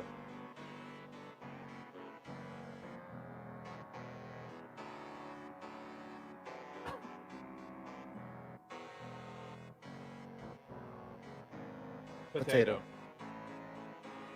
Right. So, anyways, Al, Me. you ended up taking a little trip with your new pal, Paul. After all, he started asking a few basic questions and you tossed some stuff back. After all, he was also an arms dealer by his own recognition. And when you dropped the name Yang, apparently he had met him. And recently, after JamiroCorp had started to attempt to blacklist him. In fact, at one point, he had let him stay in one of his hideouts. And so, with that in mind, you ended up coming with him to the No Zone, a section of the city that is generally almost depowered. No one really owns it. A legal black spot on the city that no one really tries to open up shop in. You ended up slinking off to that mysterious district. Absolutely. And moving on the elevator. Besides, we've got plenty of stuff inside of this place that you might be able to find and search through. You see. Oh yeah, cool. Let me just give everyone vision then. Yeah. Bam. You see. So, my friend, you gotta get it. We over here, our little humble business, opened up shop for these fine gentlemen to come on, take their first steps inside. I believe there is a yeah. Why would I lie to you at this point? He kind of you hear a ding as he steps out. Come on out now. Then he moves on through the elevator door, and you spill out into the Paul's Palace. And there you go. Hey, Paul! Guy from the other side of the hall, we kind of waves over. You feeling nostalgic. You step on through into this kind of dark, generally just musty old office building. You can smell the old stank in the carpet, a bunch of people and bodies around, and Paul just kind of pats you off. This is my palace. We had to escape here for a couple weeks when they were doing their sweep, but we brought everything back. He moves on in, and hey boys, we got a guest. Be kind. Huh? Al waves a little bit. Hey. Yeah. Some of the other guys, just these two over here, kind of just wave over, and this guy over in the corner, yo, welcome. You got any guns you're gonna keep here? I can hold them behind the counter. And Paul waves his hand. No, it's fine. This man saved my life. He kind of goes and pats you on the shoulder. Oh, cool. So he gets like a discount once? Yeah, kind of something like that. He kind of, hey, let's go. Also, I realized that the fool that I am, I didn't use my 5-minute break to use the bathroom. So actually, I'm going to pause right here and... Yeah, okay. Paul just starts looking at the wall, unmoving.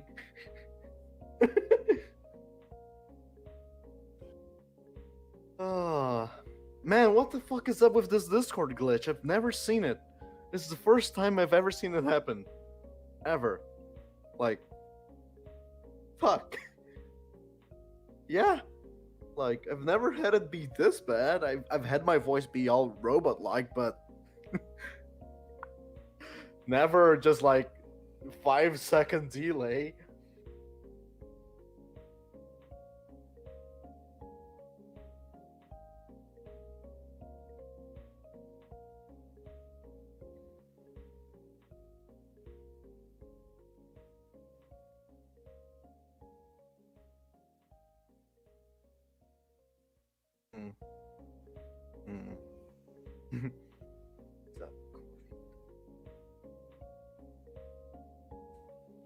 Yeah, maybe.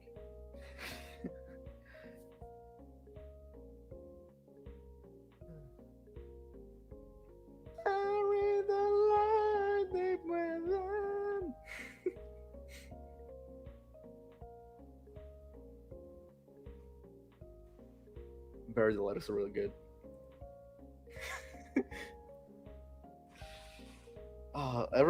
Everyone talks about how great the chorus is, but my for real, my favorite my favorite part of Bury the Light is the second verse when he starts, through empty halls I won't surrender, the truth revealed in eyes of ember.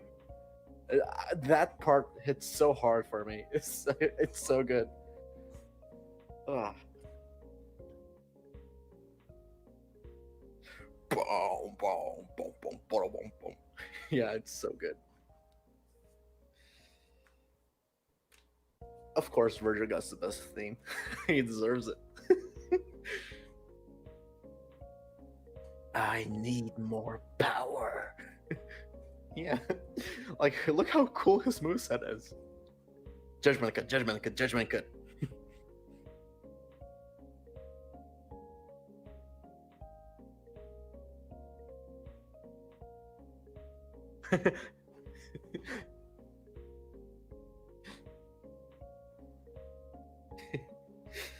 Yeah.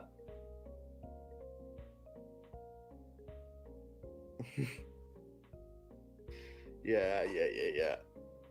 Like, you can unlock his blue code by farming some, so yeah. I've seen some combo videos and they're just insane, dude. Like people beating Dante on DMD, no damage, triple S rank, and everyone always finishes the fight with Judgment Cut End. You know, where Virgil cuts the dimensions. It's so fucking good.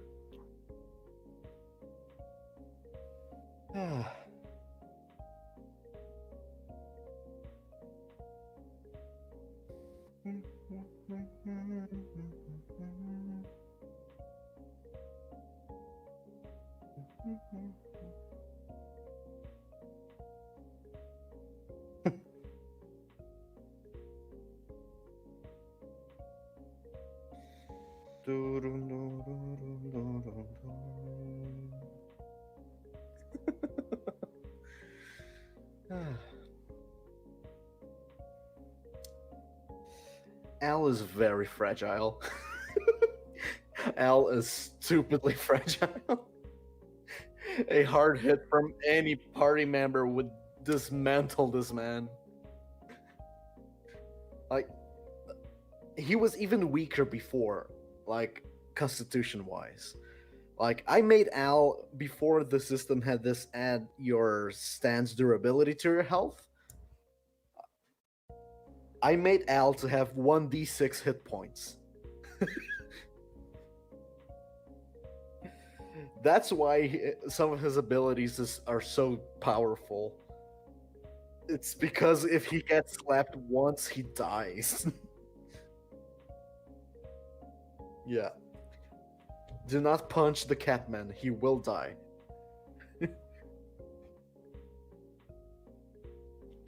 And proceed to, like, Thanos snap. Just turn into dust. But now he's a little bit more durable because Year of the Cats does have a durability.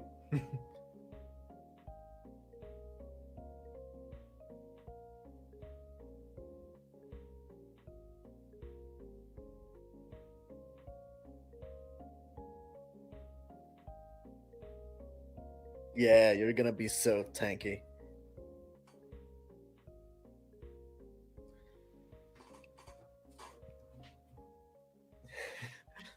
Nah.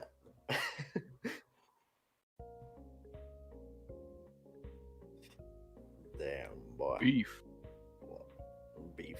You would maybe survive the fucking gun onslaught of White Rider with a machine gun.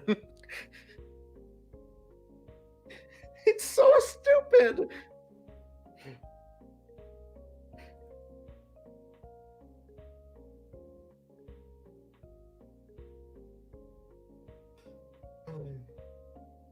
$44 damage. Congratulations, White Rider. You just killed 5 PCs.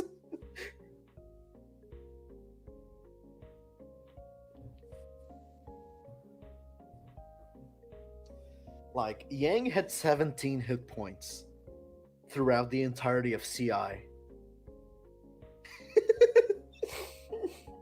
It's so stupid. Why is a skeleton with a gun the strongest fucking thing to ever exist in a JoJo game?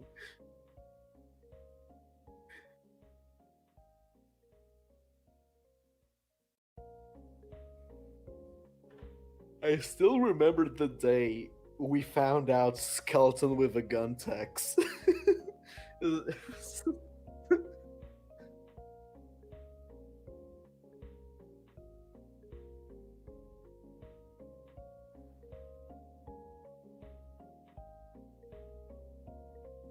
Of the games we were talking about the system, and like, yeah, and I and I asked Christian.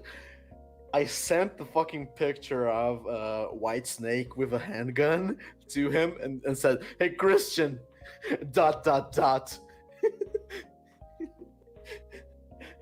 and from there on out, it's history.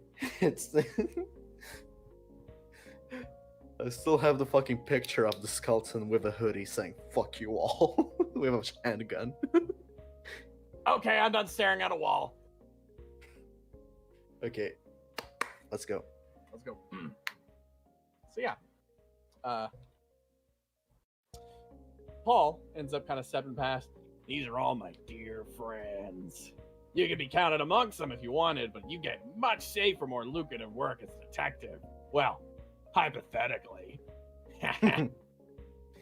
Yeah. He kind of while we yeah. walk, could you give me some information about the people Yang worked with, his group, when they came here?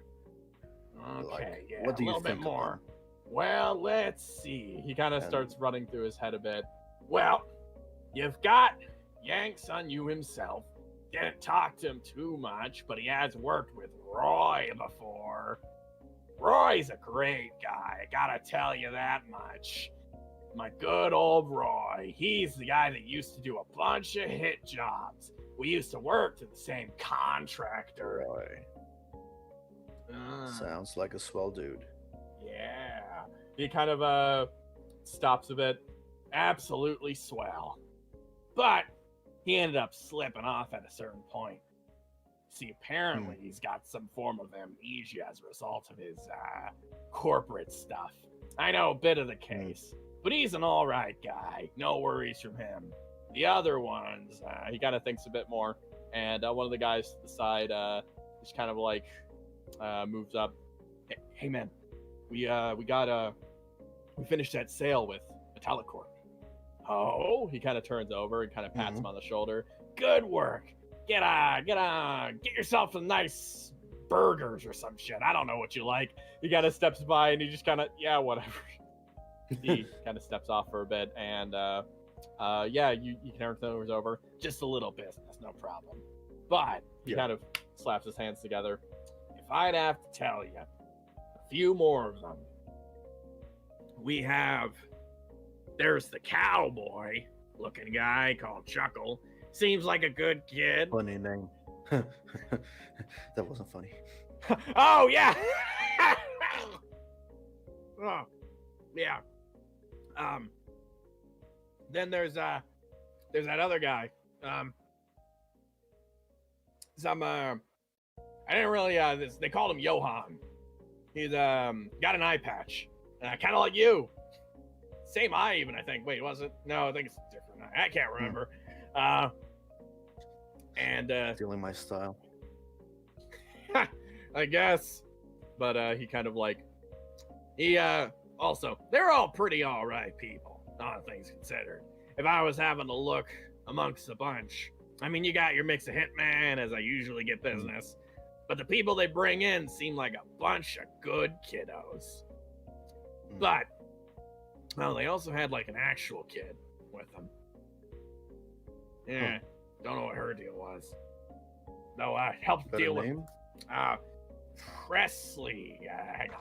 he kind of pulls out a list. Surname? Presley Graceland. I can give you the full names. Name rings any bells from a family? So, you know what? Give me a brains roll. I want to see if you can beat a 10.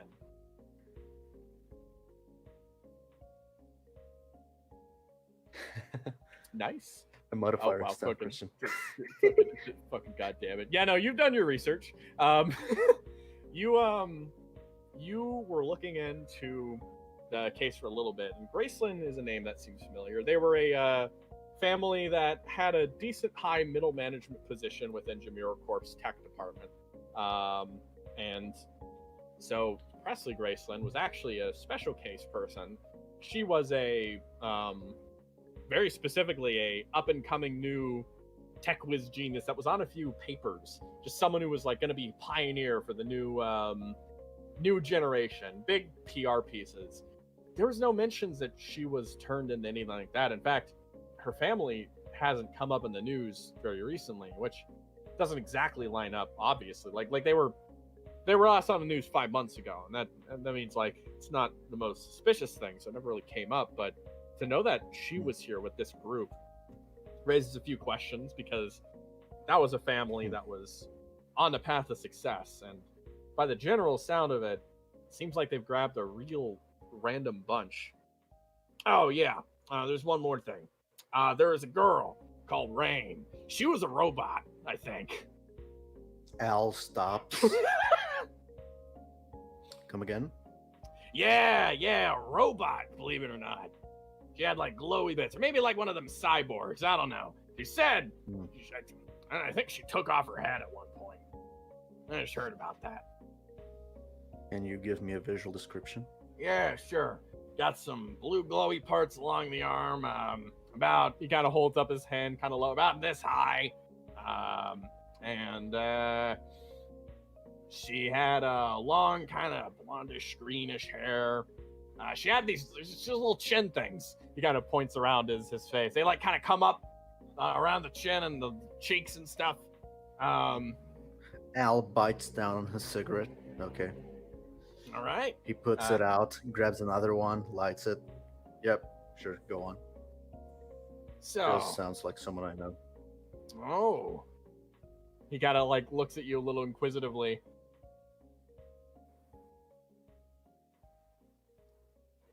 Okay. I won't pry. He stops me as this way. But listen, now you gotta answer me though. I can tell I got intuition and morals after all. You're not a bad guy. But why are you looking after him? Because good guys quite frequently get mixed up with the bad ones. Can tell you that's up with that group. They got mixed up with some weird shit too. I think they worked with Avix for a little while. Not sure how high up that one went though. Well, I was asked to look into this certain group of terrorists and verify their intentions and ideals. See. To put it bluntly. Ah.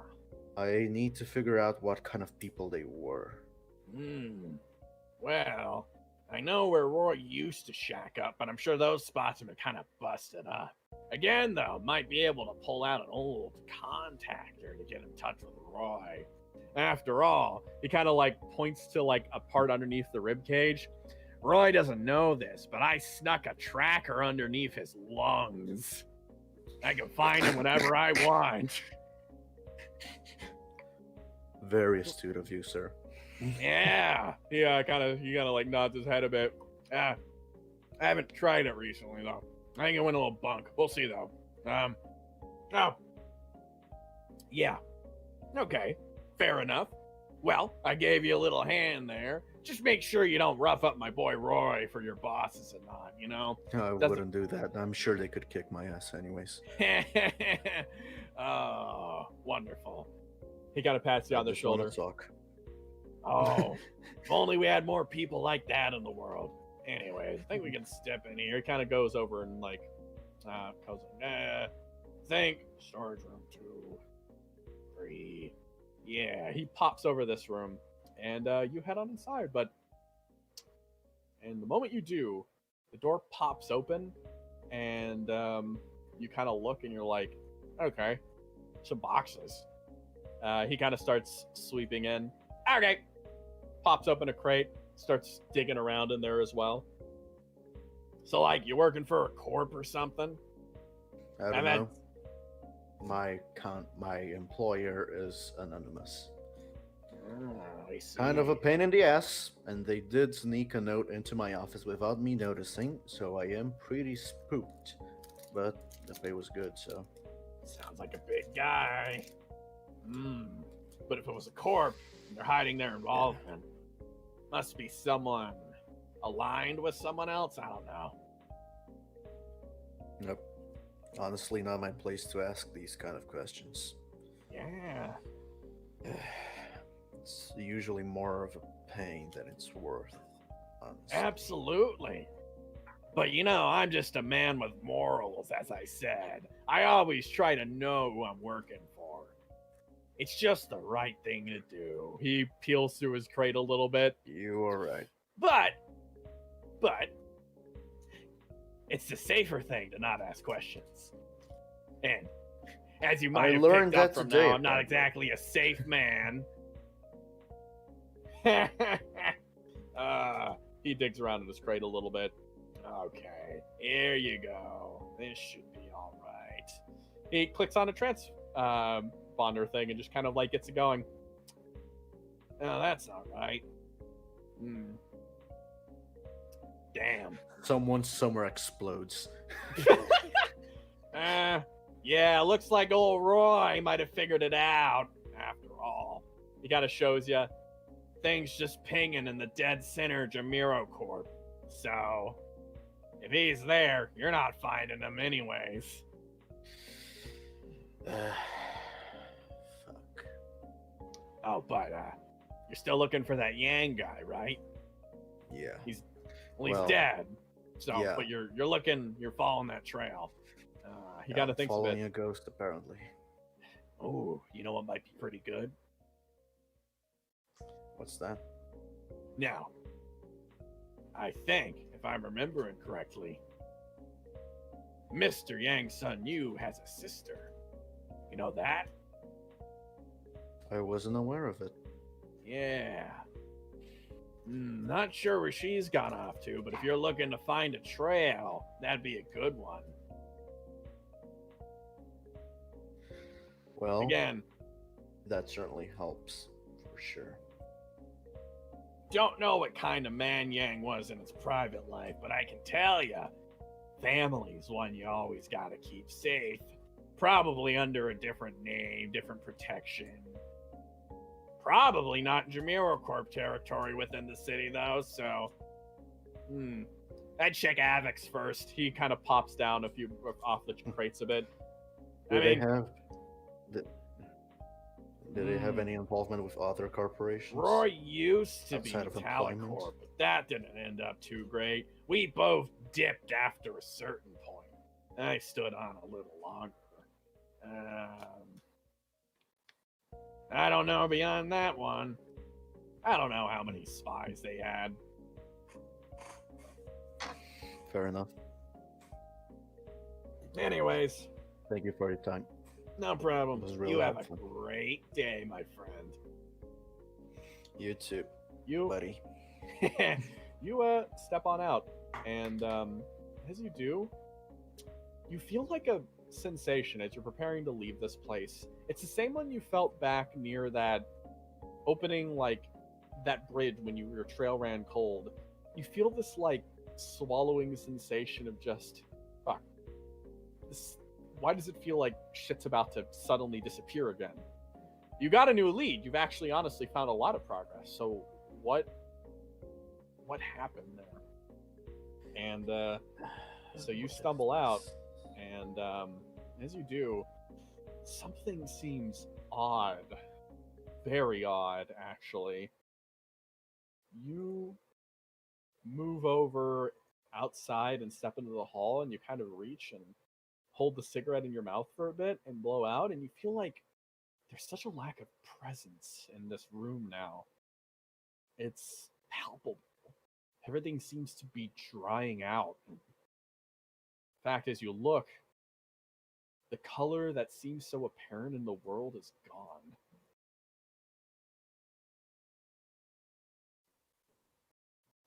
Walking up from behind you, Steven's affected by this too. Stevens is affected by this too. As you step out, so does Paul. Paul, and he closes the door, and a glimmer starts to come from the other side, and he's just like, what the hell? And suddenly, echoing across the room, is a blood-curdling scream, followed by the sound of gnashing. Gnashing. Paul kind of reaches into his coat again. Hey, we burned that place down. We get followed home. Al, doesn't feel like it. This is something else. As I said, there was a sensation right near the beginning as you were leaving that bridge. A feeling of swallowing, of draining of memory. Some kind of...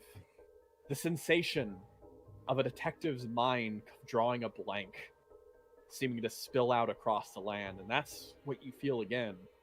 Except it's only now that you finally look at it directly and see it as what it is. A stand of some kind. Huh? A stand? Another one? We're being attacked. Oh, shit. Okay. He pops his shotgun open, loads some shells, and kind of goes I in don't know behind if you. that's gonna help, but Uh, stay close. all right.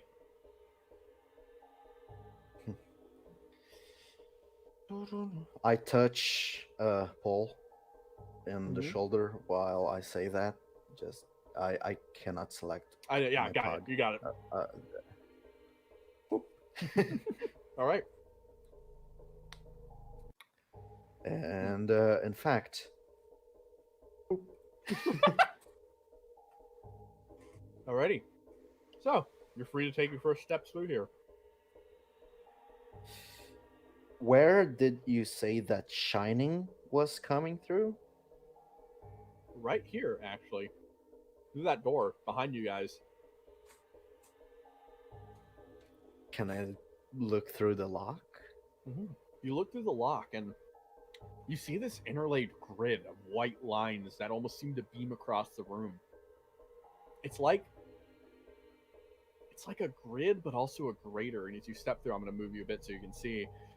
You see the entire room is almost swallowed up by these all-consuming white lights that seem to dance across and pierce through in every direction. That doesn't seem good. What is it? It seems to be consuming the room. Huh?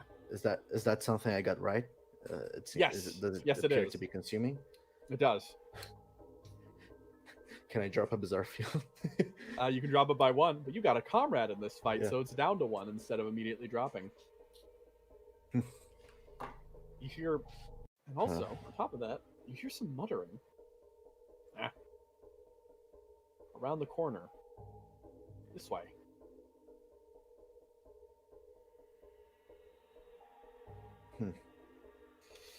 I'd stay close if I were you. I Let's peek go. around the corner. You see that man from earlier. He's huddling against the wall, kind of cradling a pistol as he just kind of looks around, and he seems to be very concerned. And he turns over and he holds up his hand and just does a shh motion. I keep quiet. Paul moves behind you, and you guys kind of start stepping, and he kind of like does a waving motion with his hand to try to draw you closer. Wait a second. Huh? What? No, I'm talking out of character. Okay. Describe to me what do you call the wood things that are like on the floor in an intersection, like Oh, those cubicle things? Or yeah, kind of like those things people put between the floor and the wall at the bottom to Oh, yeah, look pretty. Yeah, those. I don't know, but I know what you're talking about. How this building obviously has them because I can fucking see them. Yeah. How do they look? Like, do they look like there's some wiring going behind them? No, actually, they seem pretty normal. They seem like Okay. absolutely plain. This is a pretty older building, and it seems like any wiring would just be the normal circuitry, like like plugs into the wall. There's nothing too major there. Okay. Can I look to see if there's anything weird before stepping over to Stepping meet towards this guy? This guy? Yeah. Yeah. Okay. Yeah. You If- make me a brains roll. Yeah. As again, you're pretty good at this stuff. I'll roll something as well. 6. Just a 12. Let's see. Okay.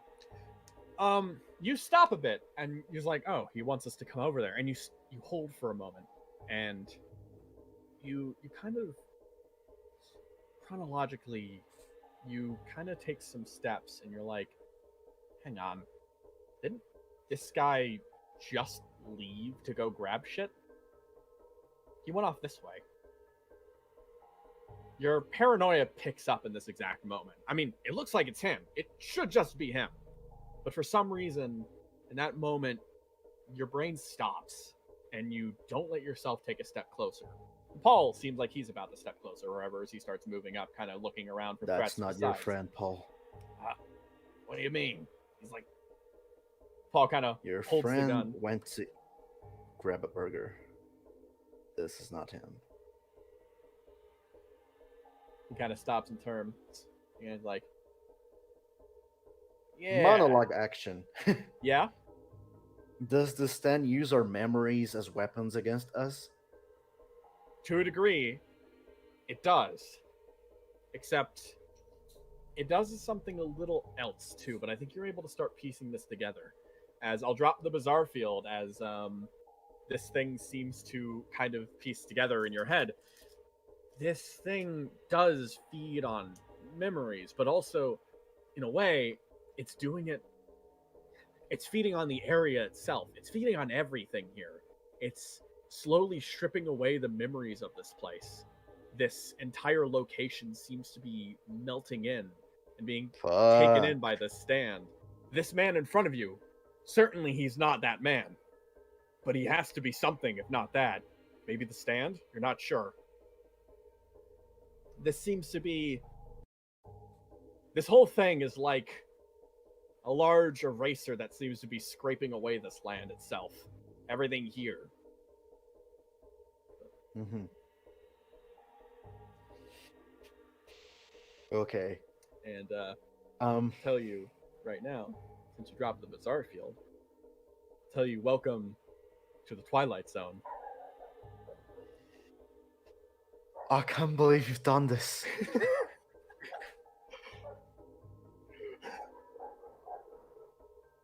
As in front of you, not approaching, the person starts walking forward a bit. Hey, come on, get back here. It's not safe. And as you kind of step around and piece through here, you start to notice that around the corner, you see something. And continuing to move and piece around, you see that, oh, you were right, but also a little wrong. Looks like he never actually got out in the first place. As you see a bloody, terrifyingly mangled body around the corner, and to the left, the other form, being made aware, suddenly begins to shift. And roll initiative for me.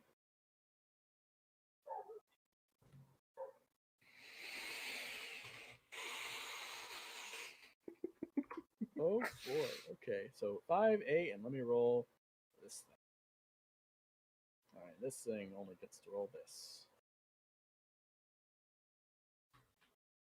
Huh?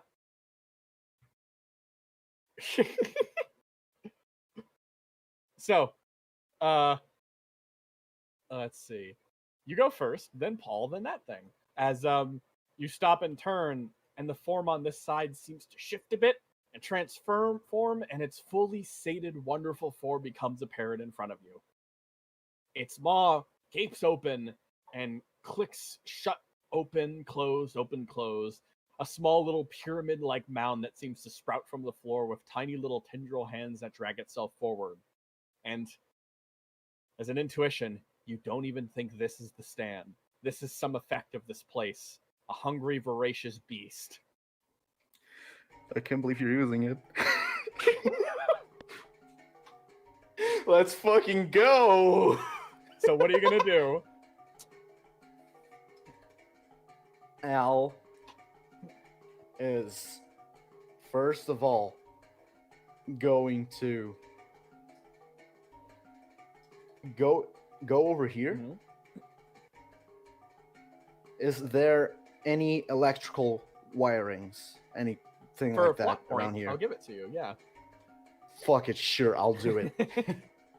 Al then immediately jams his hand into the wiring box and sends Year of the Cat going all around the building trying to find something or someone that doesn't fit. Gotcha. You feel like you find a lot of that. Multiple different forms are shifting around as you kind of look through those mini eyes and find yourself there.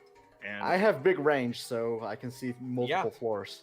yes, you look around. It seems like it is starting to spread through the floors. However, it's interesting enough, actually. As you look, no. It's spreading through some of the floors, the elevators, etc., and all that stuff. But when you're tracking this thing, there seems to be... It's following mostly on this store, and then on the ground of it, too. It seems to be consuming parts of the building that are very specific to where Paul's men are set up. And no, not Paul. It must be consuming different parts of the building where they were. It all seems to line up in your head. This spot. Why would it specialize this point beyond just attacking? Because it is spreading to other points, but every single point that was hit on this spot must hold significance. If this is a thing that wipes away memories, then it must be working to wipe away your progress. Yeah, that's it. That's why your detective's intuition was flaring up. Someone was trying to screw over your case, and it's them. Motherfucker. You pull yourself back. There's a light No, that's blaring. I stay inside there. of the I elevator. stay with my hand. Okay. I stay with my hand Okay. inside the fuse box. All right. In which case, anything else you want to do on this turn, or? Paul, come to me. All right, yeah. When you pass over, Paul will come in your direction, and I'll 1, 2, 3, 4, and he holds a shotgun out. We shooting him or what? I don't know. It's up to you, buddy. Okay. He turns around and fires a shotgun blast. All right, let's see how you do, Paul. Come on, this is a gun. You're good at guns, right, man? You're pretty good at this gun thing. 8? All right, let's see. Let's see how that does, though. It probably won't win. It does. As Paul begins to prepare a shotgun blast, he fires it outwards, and it kind of clinks into the walls. This thing lurches forward, and some shells seem to go into it, a few, but the wall took most of the damage, and this thing doesn't seem to mind too much as it continues sleeping or like lurking forward, slipping past the wall. Let's see, 1, 2, 3, 4. It kind of gets over here, and crawling right in forward, it starts to lunge at you, attempting to go directly for Paul Diano. Blue secret action activate, baby. Oh yeah? You see, Christian, I set this up. Oh.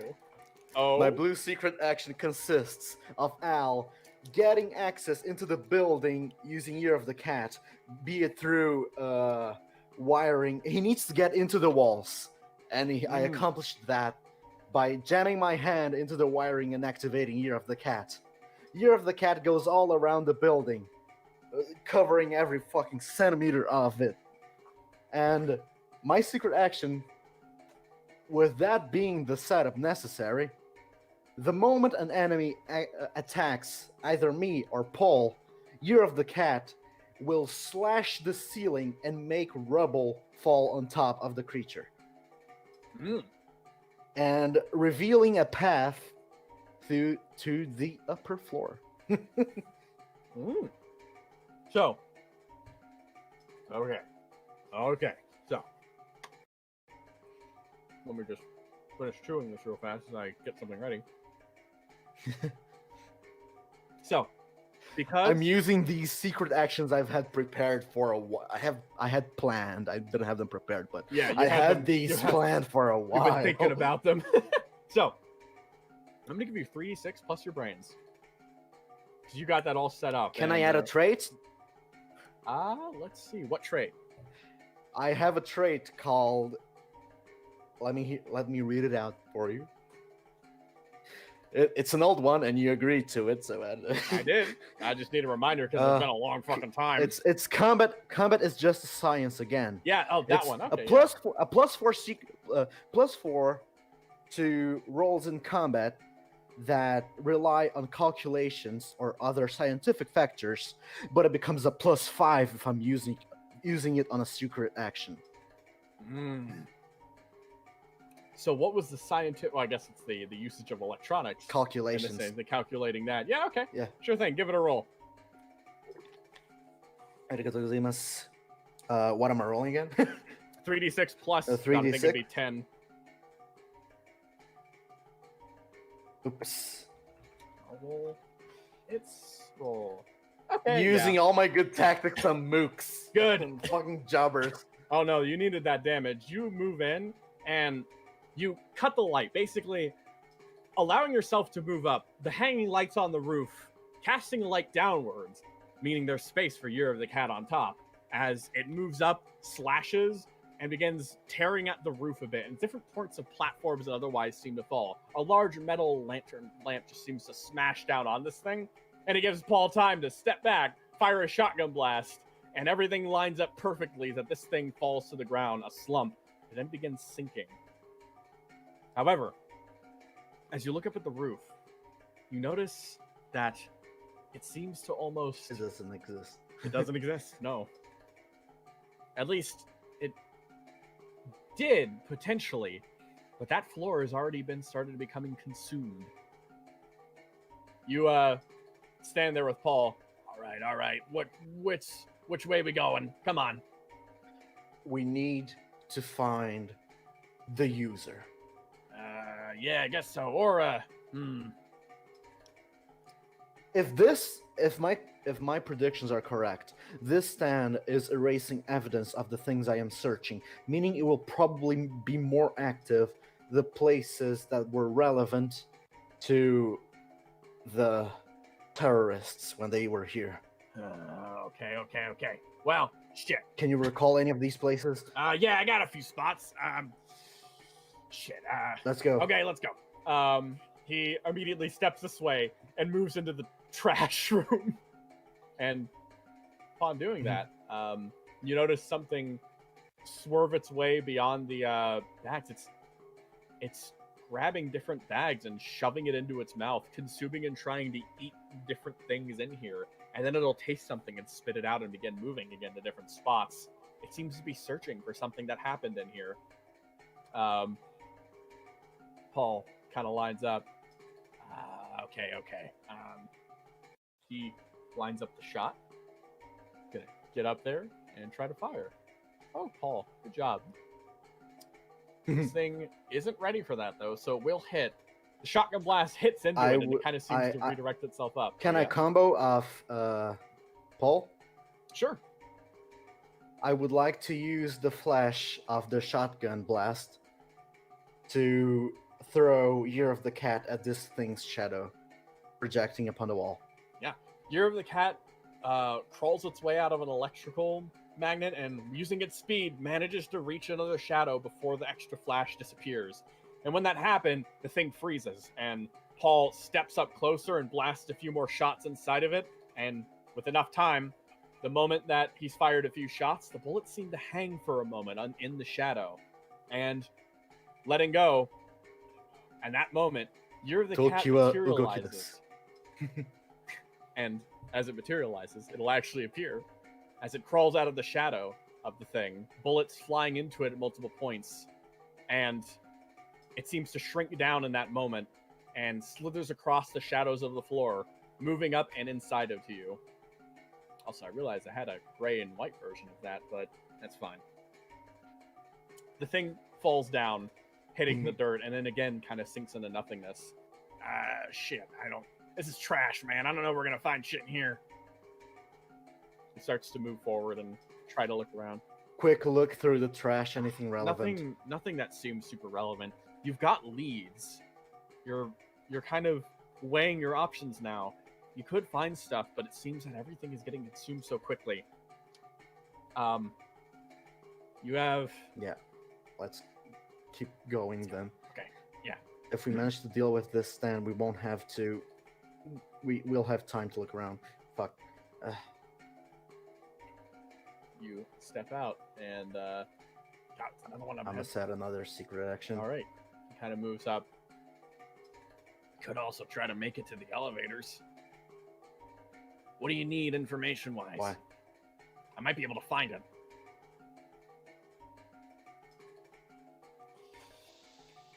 That's the thing. I don't know what I'm looking for, fair, but I'm fair, looking fair, for got something. I need...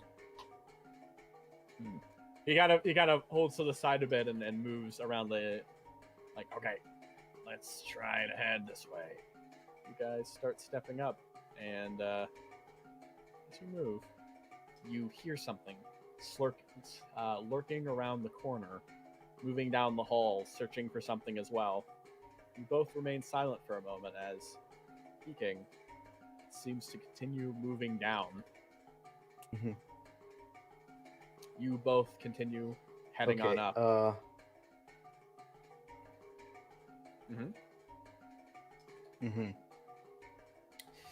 Should we take care of it too, or screw it, man. I don't know. Yeah. Let's go. You as you continue moving up, you begin to find your way forward just a little bit longer. Moving up to the upper offices, maybe being able to find something there. As you keep moving, Paul checks the corner and he looks. Nothing. Let's go. He starts heading off this way. I look up. You look up? Yeah. I look up. You look up and there's nothing. And you turn and there is something. But it's something that Paul couldn't see, unlike the other creatures. You said you saw nothing, Paul? Yeah, nothing. And as you turn, the strange form I found the stand. seems to turn, and the moment that you look at it, something seems to pull in your brain. And one moment.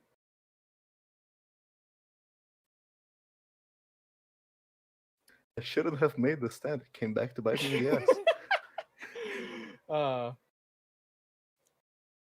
Let's see.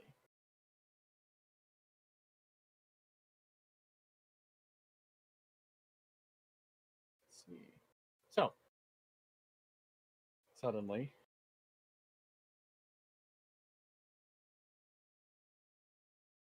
Al, Me.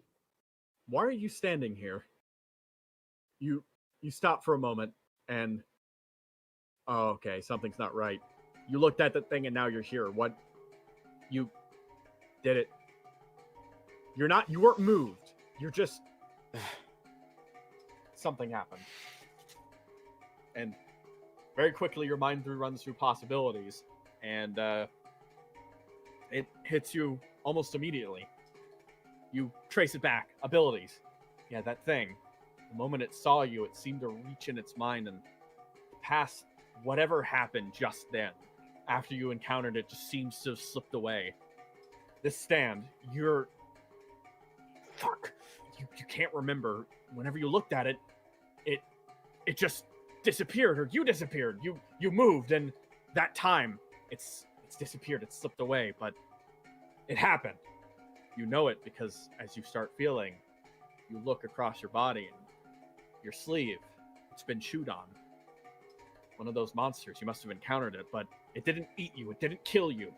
If you were absolutely defenseless, that thing would have gotten to you, but you must have done something. Which means, whatever happens in that time period, you won't remember how you fight it. But you will, to some degree. But now you don't know where it is. You don't know where Paul is. And as you kind of sit there, Steven's still clinging on your shoulder, tail on end, hair's flaring. You find yourself in this strange room somewhere. There seem to be crates around you. What would you like to do? I'll check the crates. I will use my stand to make that process really fast. Yeah, your stand peels out. This time I'll use the correct one. And without opening the crates, you put your hand to it, and your stand kind of seeps out from the shadow of your hand and goes in the crates. Many of its hundreds of eyes across its body seem to start peeling around and looking on inside of the crates, trying to check for anything immediately. A layer of security completely bypassed, for inside there is only shadow. And looking around, there is nothing particularly. It slips back under your sleeve, and you move it to the next one. And very quickly, you check the next one as well. All these crates well sealed, but yet all of them not really holding anything for you. As you begin to think a bit more, your mind starts to contemplate what you're supposed to do here, and you don't know where he is. Although, there might be evidence here. You're not quite sure if it's the evidence you need. After all, at this rate, you start to weigh the value of evidence versus your life, and you're not quite sure if currently this is an environment you could win in. Yeah. Fuck. Okay. Year of the Cat withdraws back into your sleeve, and as you stand there, you think, you need to get out of here. And beyond that, this has become a race. You need to fight this thing and beat it to the evidence. And the moment it gets there, you need to get the hell out. You put your hand on the door and peek your way out, starting to look. Something. Slithering sounds moving around on the outside. Something seems to stop and starts heading in your direction. It seems to be coming from... this way?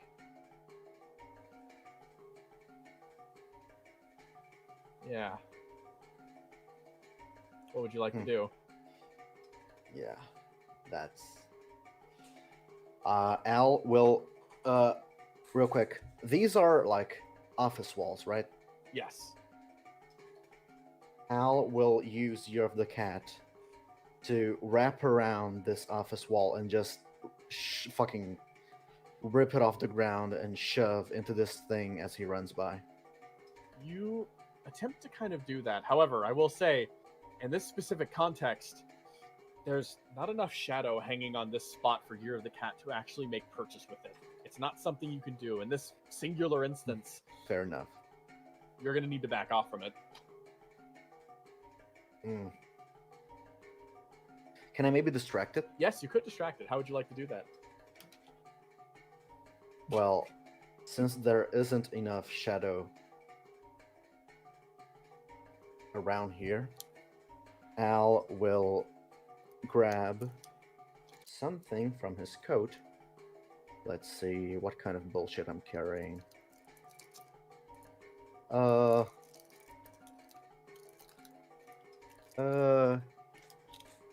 I will grab the used first aid kit I used on Paul, and I will throw it like in this direction. Okay, you chuck it over, and okay. Give me a bronze roll, my man. For any other character, I'd let you do it, but this is... Actually, you know what? This is a secondary action, so you wouldn't need to roll, because you're not opposing anything. Yay. Yeah, good, because that would not be good. Yeah, you toss it over, and it clicks over here. The fucking med kit breaks my wrist. Yeah. It starts crawling back this way, and it starts eating into the med box. It seems to find this as a tasty meal as you continue sneaking past for a moment as it starts to chew into it. And you actually notice something right as you're about to go. It starts to seem to invigorate itself slightly. You take it as a sign to keep moving a bit more further, yes, but yeah. So where would I find evidence? Paul said elevator, right? The elevator would be the way out, yeah. But beyond that, you wonder, what did they take too? Yeah, just getting to the elevator might be the best, or something else. You see one lurking around the corner as it goes.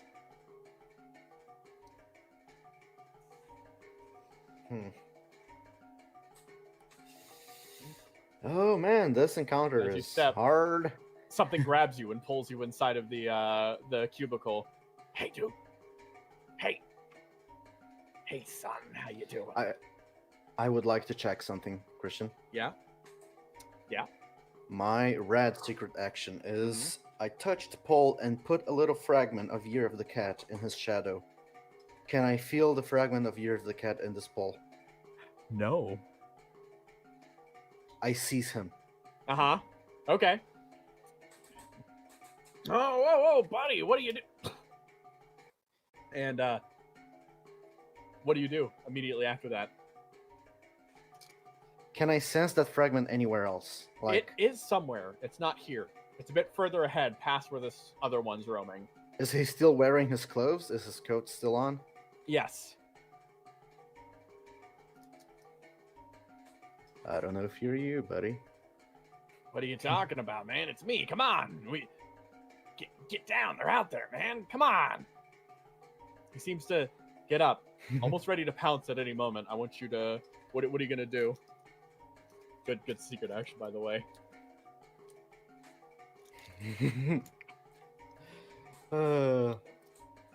He touched me, right?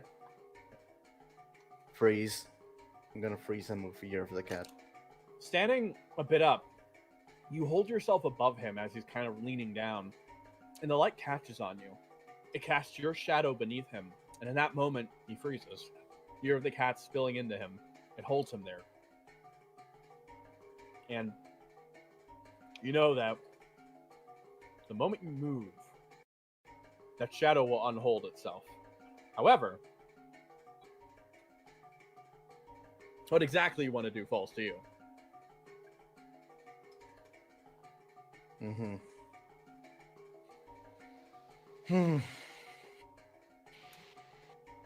This is a hard encounter. Oh, yeah. I'll tell you that. In fact, it's pretty dangerous. So because of that, I'll tell you what. You're gonna have to deal with that. Stevens pops off and leaves because he understands how dangerous it is. That's it. Bastard. Good luck. If you find anything you can help me get out of here, you'll get out too, bastard. Cat's gone. It's up to you. I know. Okay. Think. You're It's a basically at run a to the standoff. evidence against these things.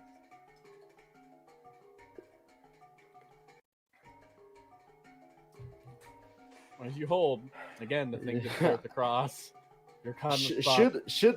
Should I use my fucking, I don't know, a meta knowledge of where things happened to cheat on this combat? Because You could, but I'll tell you straight up, with the evidence, you gathered the evidence you really need right now. The kind of stuff that's left over isn't stuff that Al would really need compared to just getting out of here. You do know where the elevators are. I kind of don't want to leave Paul here, though. Yeah, so you could find Paul. He is off this way. If you want to find Paul before you leave, you can.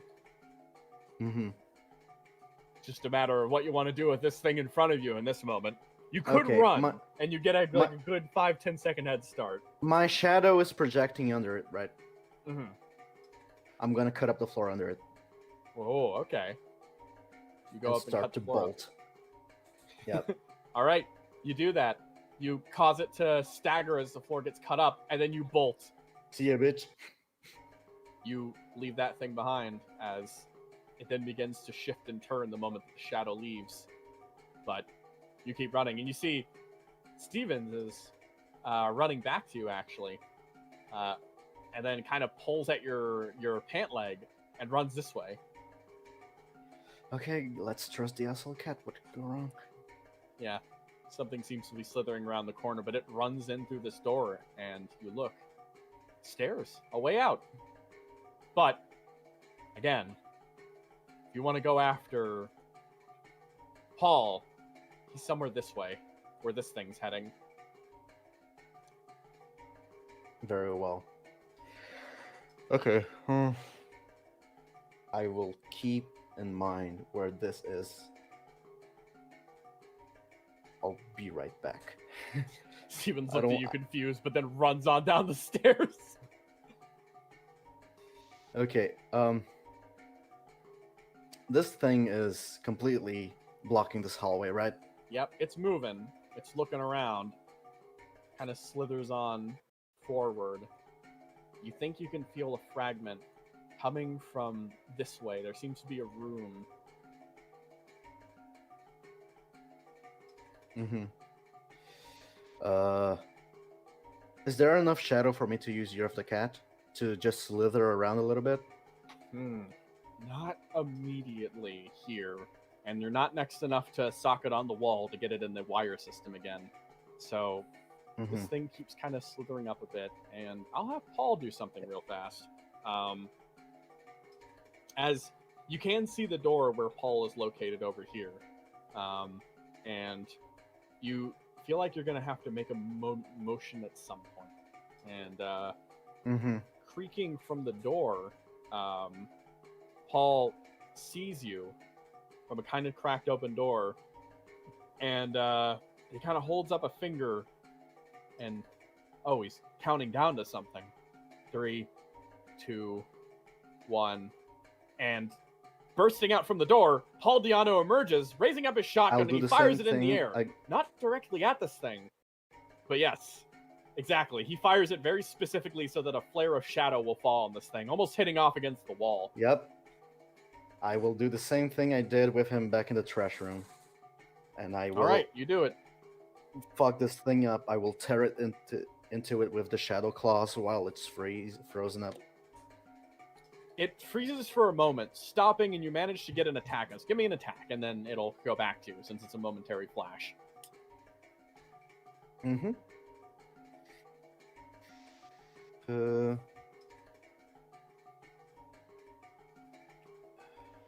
Just a 4. 8. Nice! You go up, and... Oh, God, yeah. This thing... I'll roll for it, but,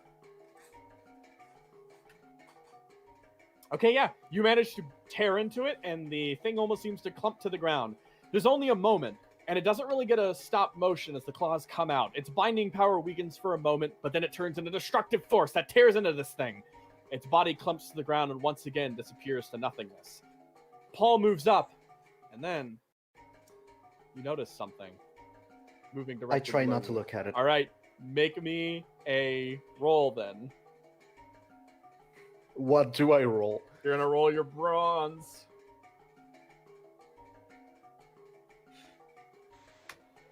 Oh fuck. Yeah, I'm not beating that. Oh Christian. no, you're not. Okay, so well, you know what that means, my friend. I could use one of the reroll thingies. You could, but I don't know if it would, I don't know if you'd have enough even if you did, so Oh wait, this may set a secret action of mine. Oh, that could help really? me. Maybe. Yeah. What is it? My green secret action.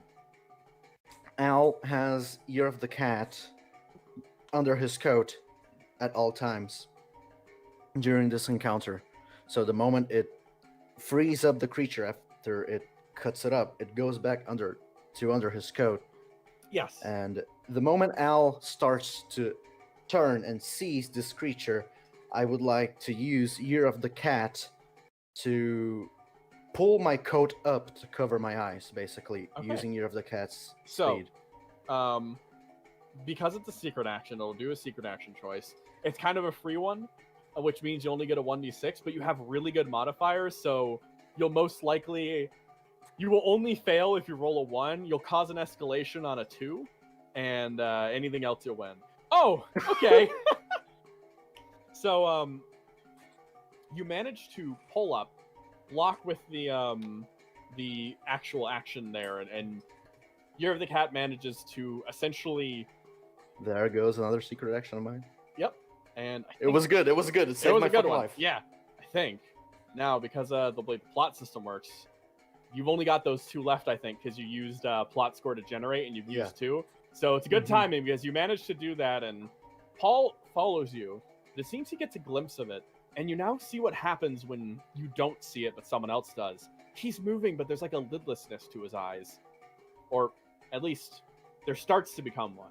It kind of snaps out and continues moving with you as you both start moving He forward. can see it now? No, he can't see it, but it still affected him. He looked in that direction, and Okay. even though he didn't see it, it affected him. You move forward with him and start heading out to this exit as you feel other movements start to emerge as the stand begins trying to give chase to you. But you keep your eyes peeled forward as you run in through this door and you close it from behind and keep trying to run out down the stairs. This fucking SCP stand. Why did I create it? And as you run, you head down the building and you immediately begin to start leaving that actual location where it was. And as you head out, you both stumble outside again. As making it all the way downstairs, you let yourself catch your breath as Paul also starts to breathe. And then, as you step out, Paul suddenly snaps up. What the hell? What? Hey! Ow! The enemy stand eats memories. Oh! It. Well, that explains it. How did we get outside? It seems as though the effect finally ended after that one period, and now he seems to have snapped back into it. But he seemed aware. There was one period where he dipped under, and then another point in here to mark that he did it again. And everything in between that period was wiped. But doesn't matter. He was aware enough in that moment. You've learned a bit more about this stand.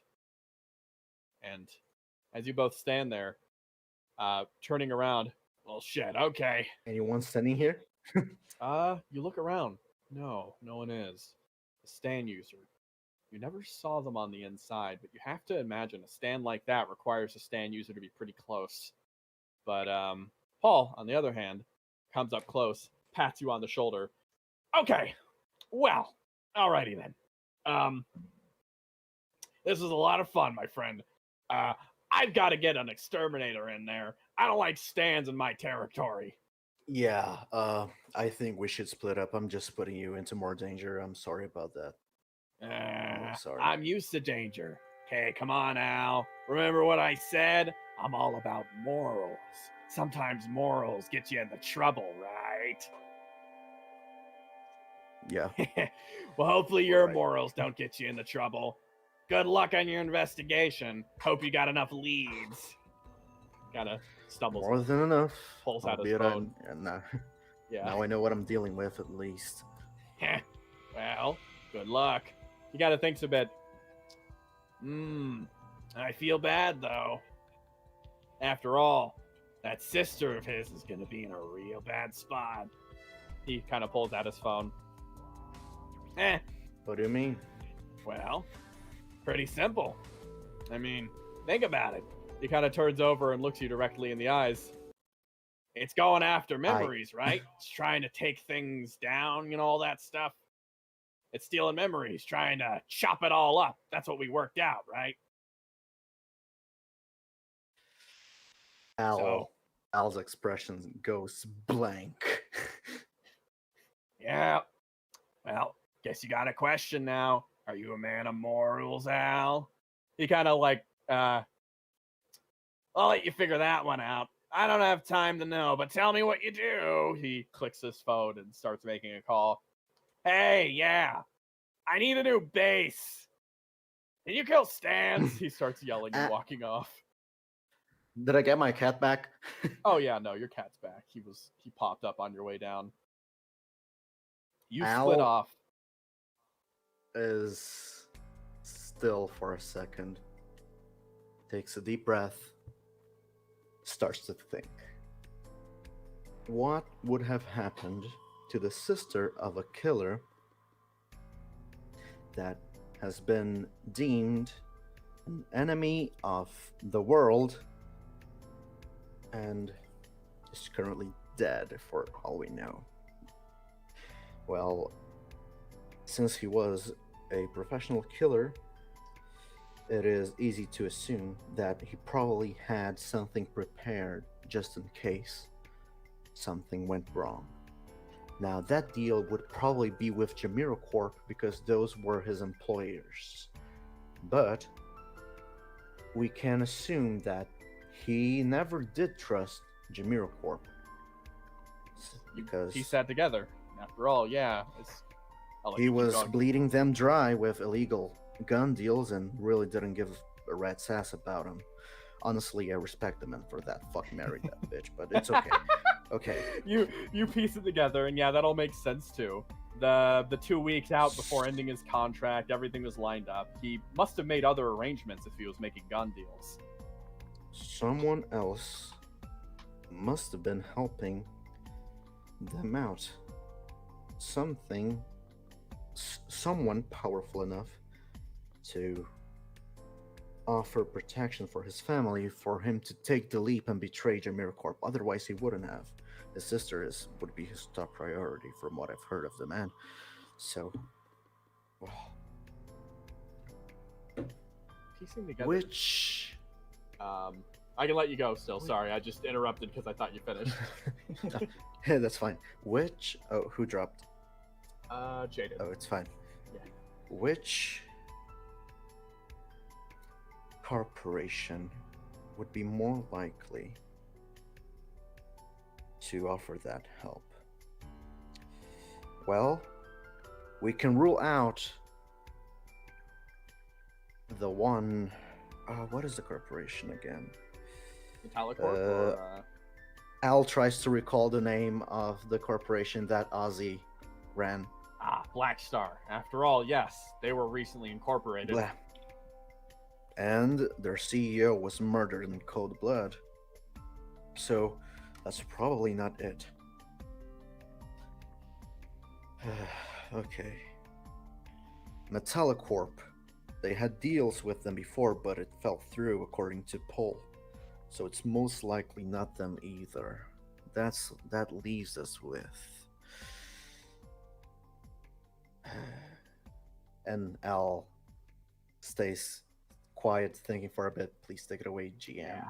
You pull yourself a bit in and you start to think, okay, well, it leads to one other contact they were talking about, Avex Corporation. They seem to be working together for a little bit, and it seems like the easiest lead, but the question always relies on how high up it goes. It could be a number of people. It could be the Tiger himself at the top, the CEO. Probably not. Getting involved with that as a CEO would be enough. He has people that pay for that. A few ranks down, the household name, Divino Brando. Something of a party animal and kind of a wild soul. He might have the reason, he might have the reputation to get involved, but you're not sure if you know the reason, if you would. Regardless of how it goes down, in either direction. It makes sense for Avex too. They are a security corp, they provide protection. It would be a safe throw, and they're also actively against JamiroCorp. For someone in their information network to get a different identity, move them into that corporate area of the city, it's highly possible that she might currently be in Avex territory. The big positive spin on that is you don't have as much territory to look in the city if you're looking at Avex. Cuts out at least 90% of the city as a whole.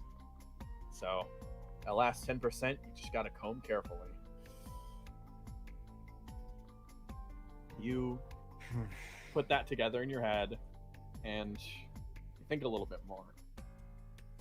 An ex-killer, a dead killer, a ghost's little sister. You gotta start thinking, you think you'll check out the schools in the area. maybe start high school, maybe college level. She's probably been scrubbed from existence by this point, but hey, you might still be able to find that trail. Because no matter how many times they clear the name, no matter what they do to attempt to block out an old identity, people still remain. And because of that, you'll be able to run a list down. You'll be able to find this person, you think, if you just look a little bit harder. Keeping through, you'll be able to find that symbol.